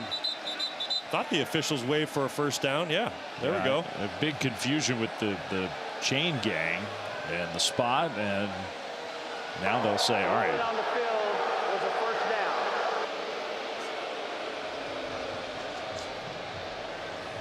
down. It is first down. Second year for Brent Brennan in Tucson. Measuring stick game, this one. And still a quarter and a half to play. Handoff. Monty breaks one tackle, gets inside the 20. They've got a player in Ismail Mahdi. I'll tell you what, they found a diamond in the rough coming over from Texas State. Mahdi runs hard. He's elusive. Injury to a defensive player. Another injury, and it's the big citrus again. I don't know if this is the same thing or something different. He's their best guy on the defensive line and a real NFL prospect. Oh, absolutely. One of the top defensive tackles, nose tackles specifically, when you start looking at the upcoming NFL draft. We mentioned the shape that he got into in the offseason, lost some weight, best shape of his career. Hope he's okay. I mean, Stormy told the story, and it really is, it's worth just emphasizing he thought all that weight he gained during COVID was going to cost him his whole football career. Like, did I blow? He was an extremely highly recruited player out of high school.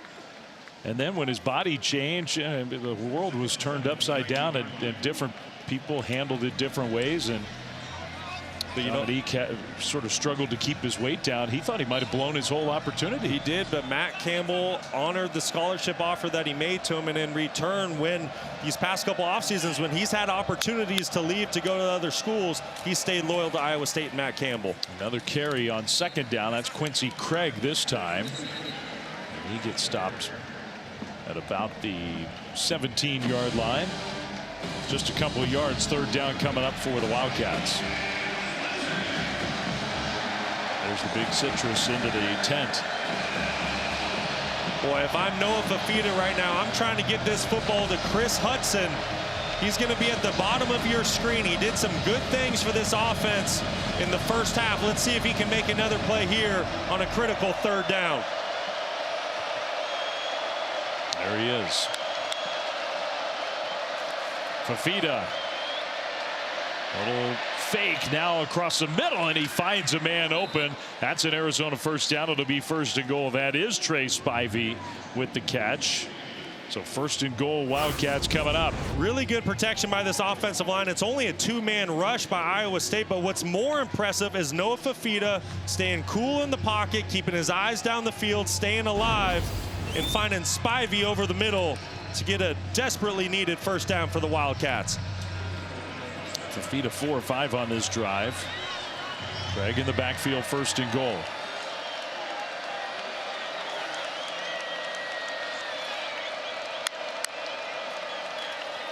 Looking left. He's going to throw it toward the back corner of the end zone, incomplete.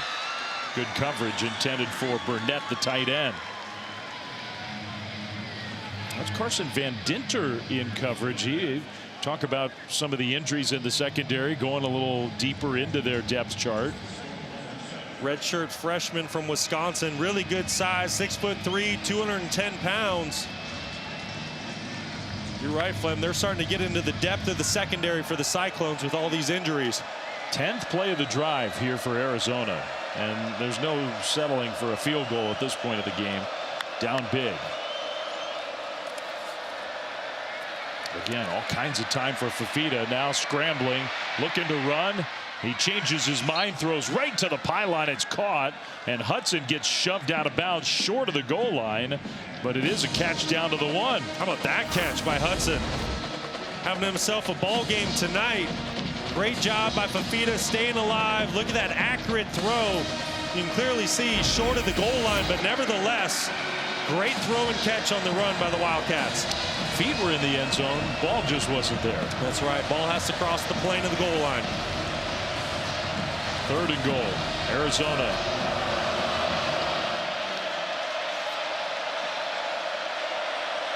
Two tight end set for Arizona. We'll see if they use some hard play action here. Handoff and swallowed up. Did not get there. Ronnie gets stopped at the 1. Now it's 4th and goal. That's Ike Ezeagu made the tackle. How does Arizona get this football into the end zone? I'd love to see Noah Fafita get outside the pocket so he has a run-pass option here on this 4th down play.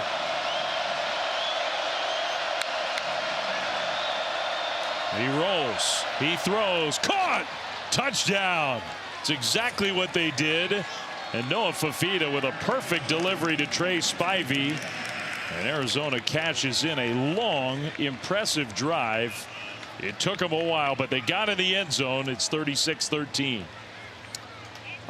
I love that Seth Dagey got his quarterback outside the pocket, and this is a really good concept. Watch what they do here and how the defense loses track of Spivey at that second level of the end zone. It's kind of working like a little mesh play with the defensive backs. You have to remember, they've lost a couple starters. That's Iowa State in their secondary. And there you have it, a wide open wide receiver for Arizona. Sargano Medina, the kicker. Extra point up and good. 36-14 with 2:46 to go in the third quarter. Arizona desperately needed these points. Noah Fafita, great answer, getting his ball club back in the end zone.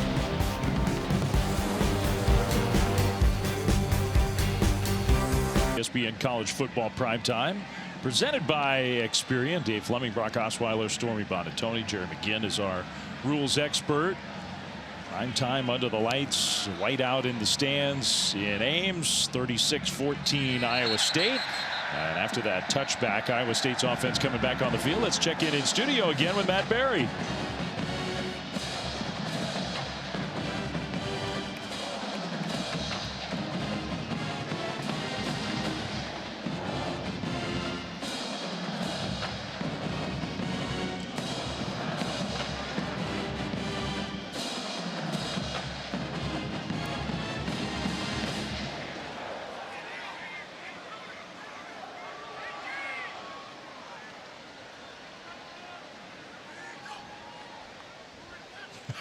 Look at the big fella rolling. Oh, Matt, that's one of the best all-state good hands we've ever had from you. Oh, that was pretty impressive. I love it when the big guy gets an opportunity to handle the football. Well, we had a tight end throw for a long gain here in this game. Iowa State. Sama got the carry on first down here. Cyclones get the ball back after giving up the touchdown. And we're still in the third quarter. This game's not totally put to bed yet. But Arizona's defense, they need to come up with a big play. Either a quick stop or a turnover or something. Back to throws. He's got a man wide open. And a turn up field for an Iowa State first down. That's Gabe Burkle back healthy this week. And they've used him quite a bit. Great to have him back in the lineup if you're an Iowa State fan. Missed the game a week ago, as you mentioned, prior to the bye against Arkansas State. Very dynamic player at 6'6", 255 pounds. He can do a lot for this offense. Sama trying to turn that corner with his speed. He has a lot of speed. And a nice gain. Dansby shoved him out of bounds, but that's 8 more yards for Iowa State. And every first down that Iowa State gets, it just gets more and more difficult for this Arizona football team. You mentioned it a minute ago, Flem. They're not out of this. They're down 3 possessions. They have a chance, but it has to happen on this drive. They got to get a stop quick. Yeah, isn't it funny how this sport can be? The total yardage is real close. The first downs, Arizona has the advantage. Time of possession, Arizona has the advantage. They've run for more yards per carry than Iowa State has. And yet the Cyclones have controlled this game almost from start to finish. Sama gets another Iowa State first down right to midfield and just across midfield.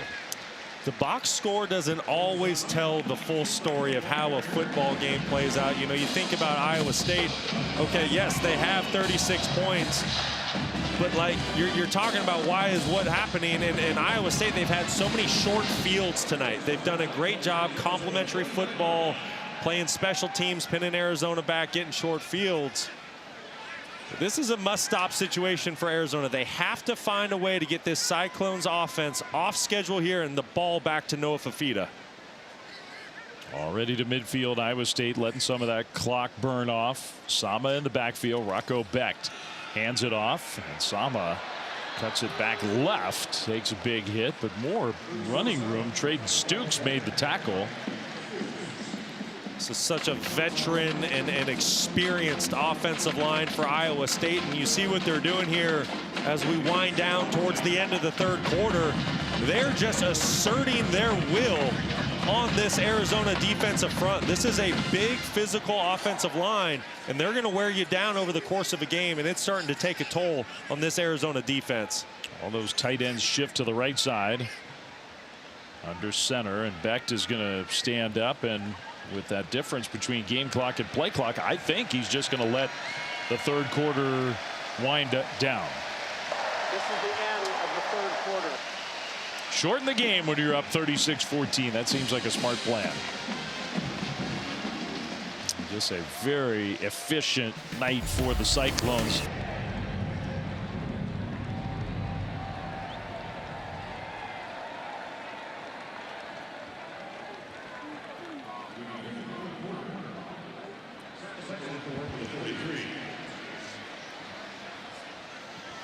We start the fourth quarter. Iowa State has the ball in Arizona territory, leading 36-14. Arizona's defense just desperately in need of a stop. Rocco Becht hands the ball off, and his tailback Sama did get stuffed there on that play.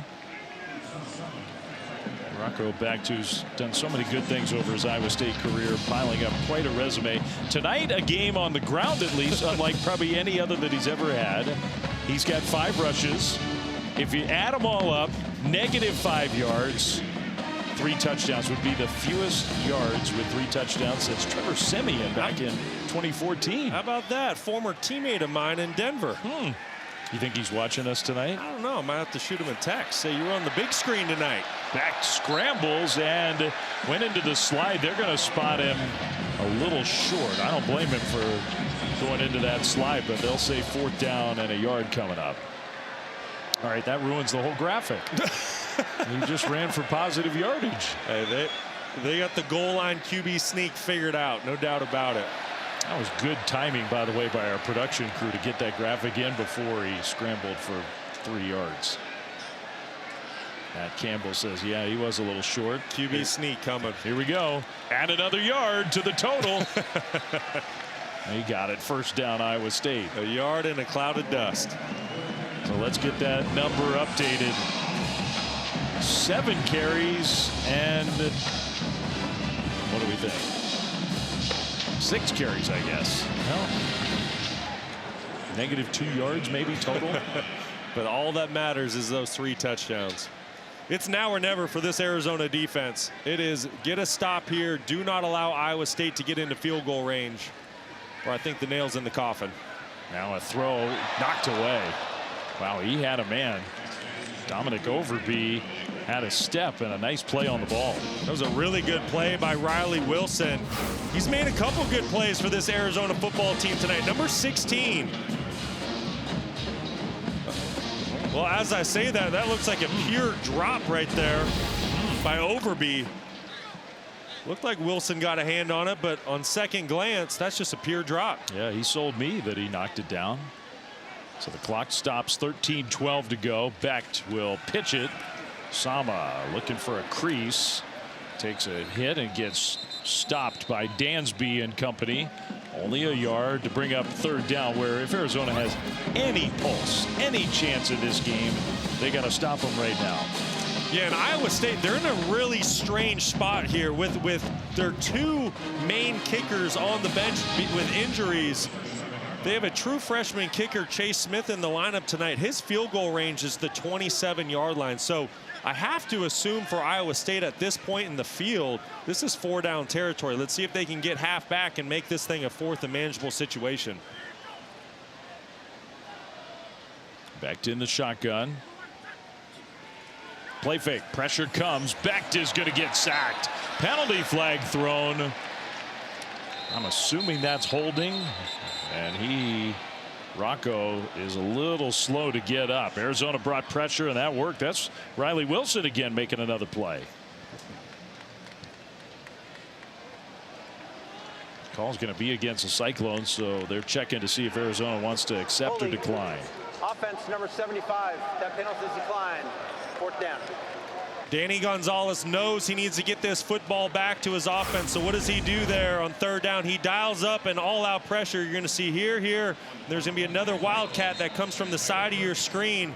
Rocco Becht does not recognize the blitz and get the football out on time. Takes a critical sack. Officials timeout for a medical stop. That's really the first mistake he's made all night. Rocco Becht has played a really clean game. Going 12 of 17, over 200 yards. We mentioned the 3 touchdowns on the ground. But someone who's in his 3rd year being a starter, you should see that pressure and find a way to get that football out of your hands to save your team the field position. He's back to negative rush yards for the game. Yes, he is. -9 total. In college, those sack yardage goes against your rushing total. I mean, I guess if you're looking for the bright side for Iowa State, you're up 36-14. Protect the ball at all costs. Yeah. And he did do that. Patterson back standing around the 10. Arizona, the problem for the Wildcats is that was 11 plays, a total of 29 yards. 11 plays and almost 5.5 minutes. Yeah, melted quite a bit of clock. Fair catch right at. As a quarterback, it's usually the hits like that where your head kind of bounces off the ground that actually hurt more than when you take the big hit by a defensive lineman or a linebacker that's coming in and hitting you. You really hope he's going to be okay. Arizona, meanwhile, backed up deep in their own territory at the 5, needing to go and go now. Short pass right flat. And the tight end Olsen out of bounds. Let's go down to Stormy. Yeah, guys, Becht came out of the tent after what looked to be some neck mobility, as well as those standard concussion tests you see trainers do when they suspect anything. He came out, a teammate asked him if he's okay. He said he's good, and then went up to a bunch of his offensive teammates and was dapping him up, giving high fives. So I think he's okay. Now, Stormy, is there anything to the fact that as we're looking at him right now, he doesn't have his helmet with him? You think that means anything? I don't think so, no. Okay. Second down, Arizona. Fafita is going down the right sideline, trying to back shoulder throw. Great effort by Chris Hudson. He caught it, but he's out of bounds.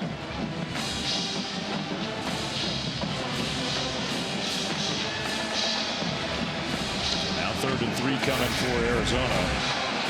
This was really close to being a catch. Keep an eye. Ooh. Oh, and then he lost the ball. So he didn't actually finish the catch. Out of bounds without control of the ball. 3rd and 3. Iowa State showing man coverage.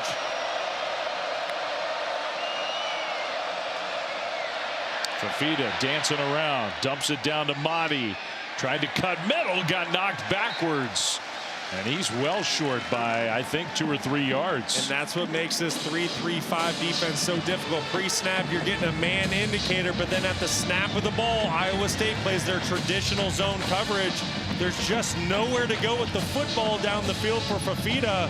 And what do you know? John Haycock, once again, and his defense find a way to get off the field. And I understand why you do it, but you're down 36-14 with under 11 minutes to go. You punt the ball here, you're basically saying we're not winning this game. Yeah, the white flag is in the air. Pressure on that punt. Fair catch signal at about the 41-yard line. So Iowa State's second longest. Let's get the wheels spinning. And power conference programs, that whittles it down. Oh, good point. Good point. Okay, I said FBS 136. Good point. Cuts him in half. Rocco Becht still in the game, and another big play. Chase Sowell having a coming out party here tonight. A talented receiver. Immediately into Arizona territory. Yeah, and coming into this game, all the talk about Iowa State's offense was, okay, we know the offensive line's great. We know the tight ends are great. We know who the quarterback is. Who's going to step up in the receiver room? And Sowell, I believe, has answered that call. He's had a monster night. 4 catches, 147 yards. Yeah, no kidding. He looks like a playmaker on the outside. They've told us he's a talented young man, trying to get up to speed with the playbook and learn the offense, feel comfortable, get in sync with his quarterback.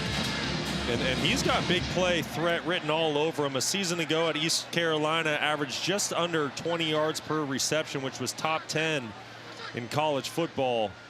And he's showing off his talents tonight.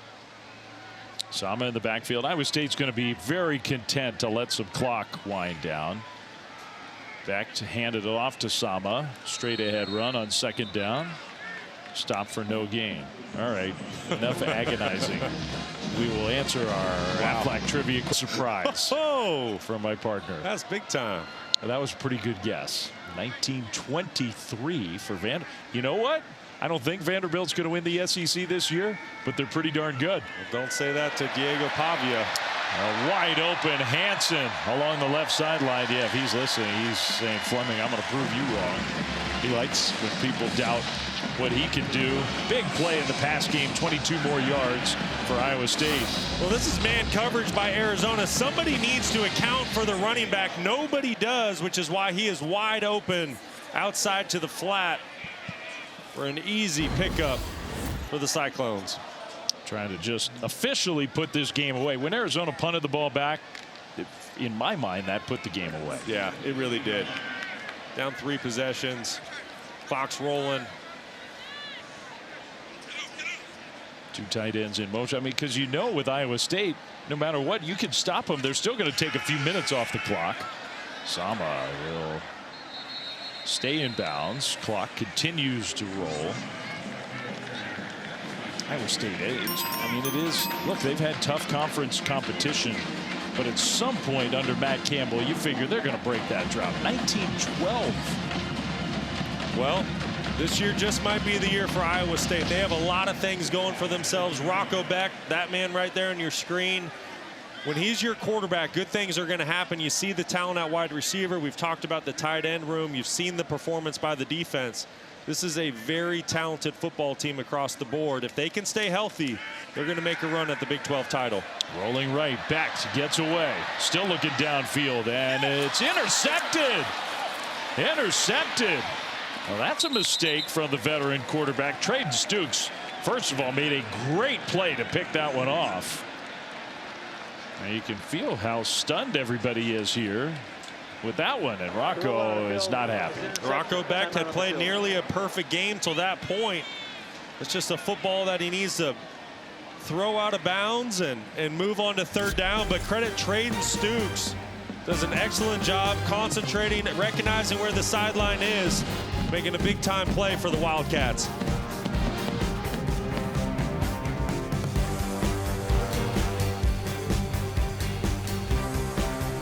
Nervous. BYU Colorado when we're done. It's going to start, by the way, on ESPN News. The other big news from that game, aside from Ralphie, was that Caden Salter played like the guy that Colorado thought they were getting out of the transfer portal, their quarterback. Yes, he did. Caden Salter looked fantastic a week ago. I'm really anxious to see how he performs against an elite BYU defense tonight. That would be a good test. BYU's defense is really good, but Colorado showed some spunk last week after kind of an indifferent first 3 games of the year. A couple good completions to start the drive for Noah Fafita, coming out slinging here. Under 7 minutes to go. Fafita fits that one in there along the sideline to Luke Wysong. Arizona trying to go as fast as they possibly can. Never say never. If they're able to get a quick score, onside kick, I mean, I get it. Down 3 possessions, you need a lot of things to go your way, but this drive is off to a great start.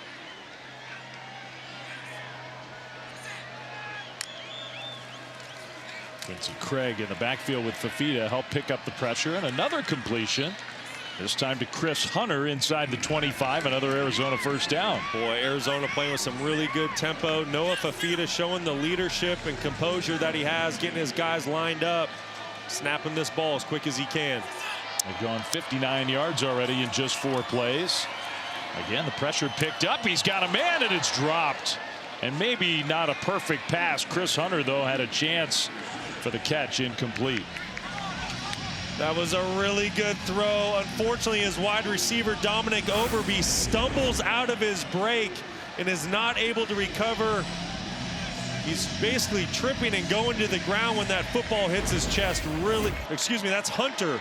What a tough break for Arizona. Yeah, I think that little stumble just was the difference there. 2nd and 10. 3-man rush. Fafita dumps it short. Javen Watley inside the 20. 6 more yards. Clock continues to wind.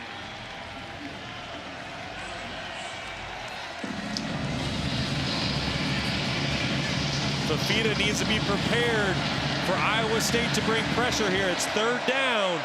It's what they've done all night long. Where is he going to go with this football quickly against pressure? Showing pressure, that's for sure. And they bring pressure. Fafita throws quickly, and it's intercepted. Jamison Patton's had a huge game. 2nd interception for the Cyclones. Right at the goal line, he picks it off. And that'll do it for this one. Iowa State, another stand down near the goal line. Well, just an unfortunate break for Noah Fafita and his offense. We mentioned it. Iowa State's going to bring in all-out pressure. There's going to be two guys that come on block. There's an opportunity to get a completion here and maybe even a touchdown. Unfortunately, the football is just behind Javen Watley. And Jamison Patton makes an excellent play to cap a fantastic night and game that he's had. He was everywhere early. Remember, he was making tackles, knocking balls down. Jontez Williams had the interception that was a spectacular play. Those two have played really well. Marcus Neal, some big tackles from the secondary. Really nice game out of Patton. Under 5.5 to go. And the only objective, I think, here for the Cyclones is just to work the clock. No gain on first down. You know, and that just seems to be, you know, when we talk about Noah Fafita, and when we talked about it in the open tonight, when you go back to the 23 season, he was elite. I really thought he was one of the best quarterbacks in the country, set multiple school records, led his team to 10 wins, but then last season fell off. And then tonight, there's been multiple examples where there's receivers open. Whether there's pressure or not, those are throws that he made 2 seasons ago. And for whatever reason, he's just not able to connect on those same throws. Second interception tonight. It's a very fair, valid point. That one straight ahead run, and Sama nowhere to go. So now third down coming up. BYU Colorado next. Iowa State has to play both those teams. They get BYU at home. They go to Boulder in a couple weeks after they go to Cincinnati next week. So back-to-back conference road games for Iowa State. Those will both be tests for sure. Absolutely. Arizona State will come here. TCU, or actually Arizona State comes here. TCU hosts Iowa State. You know, and I just think in the Big 12, you truly have to take it week to week. You know, you mentioned going on the road at Cincinnati, Nippert Stadium. They're going to be alive and well, ready to rock. That's going to be a challenge for Iowa State. Then, like you said, right after that, you go on the road to Colorado, and we know what that atmosphere is like with Deion Sanders. It's the head coach up there in Boulder. Iowa State took the play clock all the way down and then calls a timeout. So 3rd and 8 coming up. But first, a quick word from Verbo. Team, and in particular about their quarterback, Rocco Becht. He really feels like Rocco Becht is one of the best. I don't think he used the word game manager, just smartest, most experienced quarterbacks in the country. I agree. I agree with Coach Saban. When you look at Rocco Becht, what does he do well? Well, he makes great decisions with the football. He throws with accuracy and he throws on time. Those are 3 of the biggest things, in my opinion, that you need to do as a quarterback. He makes his teammates better. He's a fantastic leader. Deserves a lot more credit for what he's done here at Iowa State. It looked like a designed run against the blitz, and he takes a hit at the 10-yard line. So it'll be 4th down. Arizona's going to use a timeout. Well, one thing is the streak, I think, is coming to an end tonight unless something crazy happens. He's rushed for 3 touchdowns. But Rocco Becht, 22 straight games with at least 1 passing touchdown. Longest active streak in FBS. That seems likely to end tonight. You know what? And if you talk to Rocco Becht about that, I don't think he cares. The only thing he cares about is winning football games for this program. And I think that's what makes that young man so special. You see him visiting with his head coach, Matt Campbell. This kid's a winner. And he's been a pillar of consistency since he took over this starting role 3 years ago. And all he does is win ball games. I mean, so many parallels with Brock Purdy, who was here before Rocco Becht, a guy who put in the time, tons of experience. Maybe at first wasn't so spectacular, piling up huge numbers in this system, just winning a lot of games, coming through in the clutch. That's it. And that's what he does. You go back to a season ago, you combine last year and this year, he's 8-1 in 1-score games. And then when you get into his 4th quarter comebacks, I mean, it's really off the charts, super impressive. Yeah, it doesn't seem like a coincidence. Arizona gets the ball back. Let's check in studio once again with Matt Berry.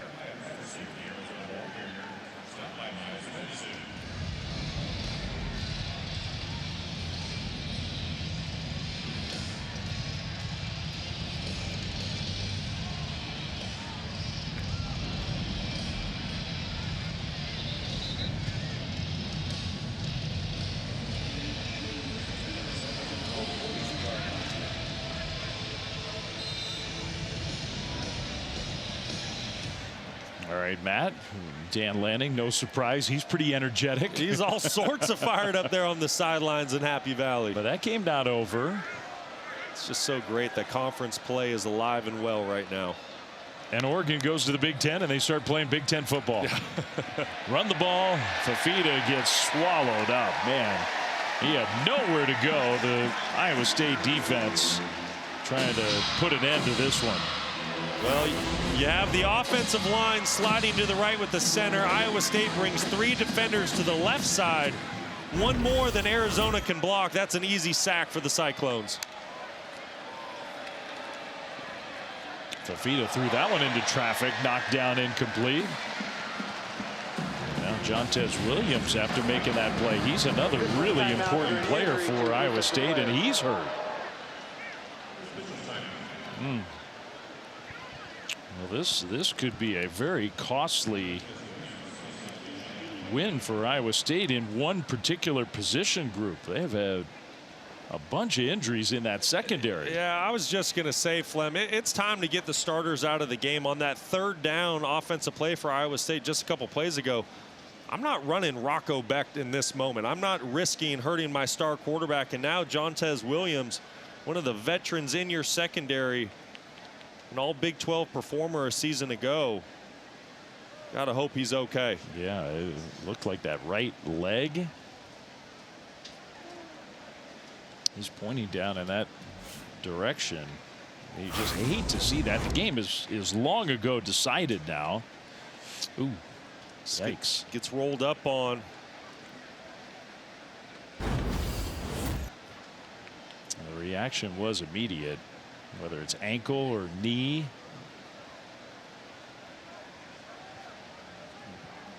Jeremiah Cooper, the other starting corner, another all-conference level player.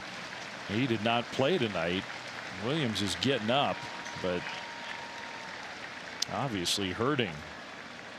That's a scary scene for Iowa State. You're already down 1 starting corner.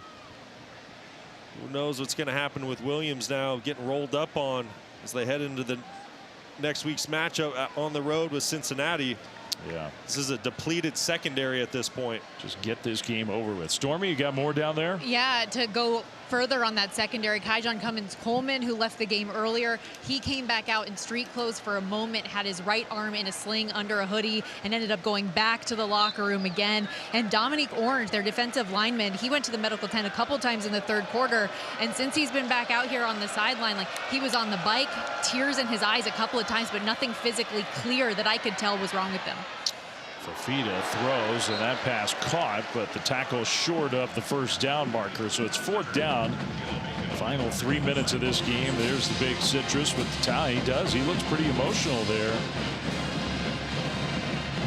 Man. This was a defense that was just ravaged with injuries a season ago. It was a near miracle that the defense played as well as they did, got their team in the Big 12 title. You have to hope some of these big-time starters we've seen go down tonight get healthy. You hate to read into it, but you got a guy who's that talented who's tearing up on the sideline. That just fingers crossed for him. 1st down, Arizona. No, they didn't get the 1st down. I beg your pardon. That tackle was short. They needed to get to the 48. Wadley got tackled at midfield, so that's not enough. That's turnover on downs. And now hopefully for everybody involved, we can just see the final 2:15 wind off the clock.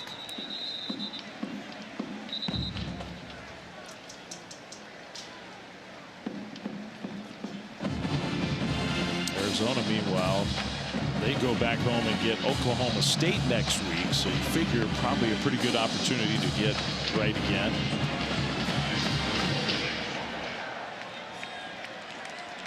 Connor Moberly is going to come in at quarterback, so not Alex Mansky, the true freshman, who probably is the real backup if something really happened to Rocco Becht. I think they'd probably go with the freshman. Moberly is going to carry the ball here. There's a nice run by him. Still going, in fact. He gets it up for the 1st down. Nice effort. Got 11 yards.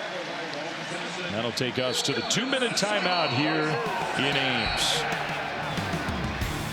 game that has really been totally controlled by 4-0 Iowa State, trying to put the finishing touches on a win.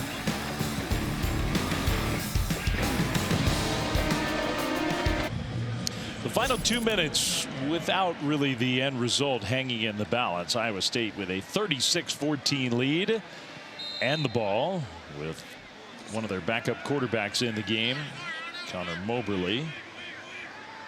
Just trying to finish this one out. 1st and 10 Cyclones. Very impressive team right now. Win against Kansas State in Ireland. Win against their rivals. Not easy to do on the road in Iowa City. Check that. Iowa State beat Iowa here in Ames. Why is Arizona using a timeout? Don't really have a good answer for you there, Flip. 20 seconds in lane. I mean, seriously, what are we doing? Game is wrapped up here. Over. Okay, it does give us a chance to promote tomorrow. NFL Sunday Countdown. Okay, it was a good timeout. Boomers sitting down with Jalen Hurts and Nick Sirianni. All access. It's a big story in the NFL tomorrow. Micah Parsons going back to Dallas. Jackson Dart's first start with the Giants. That's exciting for them. All that and much more. Sunday, 10 a.m. Eastern. And then Monday Night Football, we get 2 games for you. Jets, Dolphins, 7 Eastern on ESPN on ABC at 8 Eastern. Bengals and Rocks, Broncos. Big one in Denver. Yeah, that is a big game. It's a get back on track game after that loss to the Chargers a week ago. Kind of a little bumpy ride for the Broncos in the early season with big expectations. Quarterback keeper. And a first down. Maybe that will keep Arizona from using their final timeout.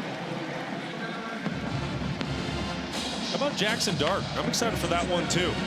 Kind of a gunslinger type. I mean, just absolutely lit it up in college. And I think Brian Daboll is as creative as they come when it comes to calling plays. I'm excited to see those two together and see what they can do. Me too. Giants need a boost. Oh, they need a spark in a big way. Got a lot of good pieces. They've just yet to put it together. Quarterback play has been lacking. Another quarterback keeper on first down.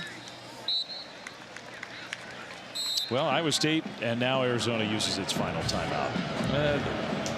That's just, I don't blame Iowa State fans for booing. What are you doing?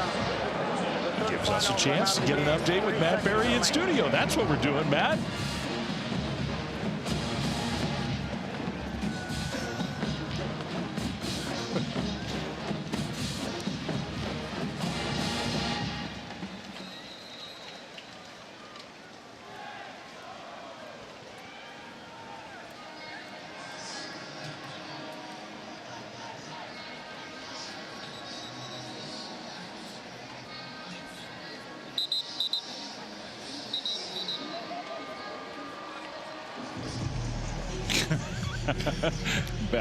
We don't know when that's actually going to happen, Matt, but sometime soon, perhaps. The little ones don't want to go home. Oh, they're having fun. Mom and Dad, let's go get some more candy. A little more kettle corn before the game's over. Let's get back to the concession stand. 2nd down and 7.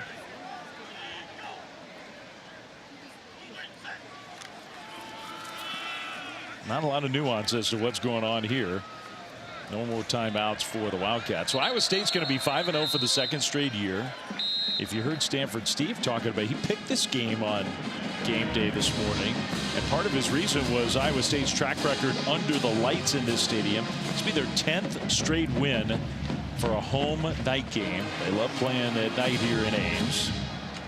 Matt Campbell's climbing up the list of all-time Big 12 wins as a head coach. It's a distinguished list of great coaches.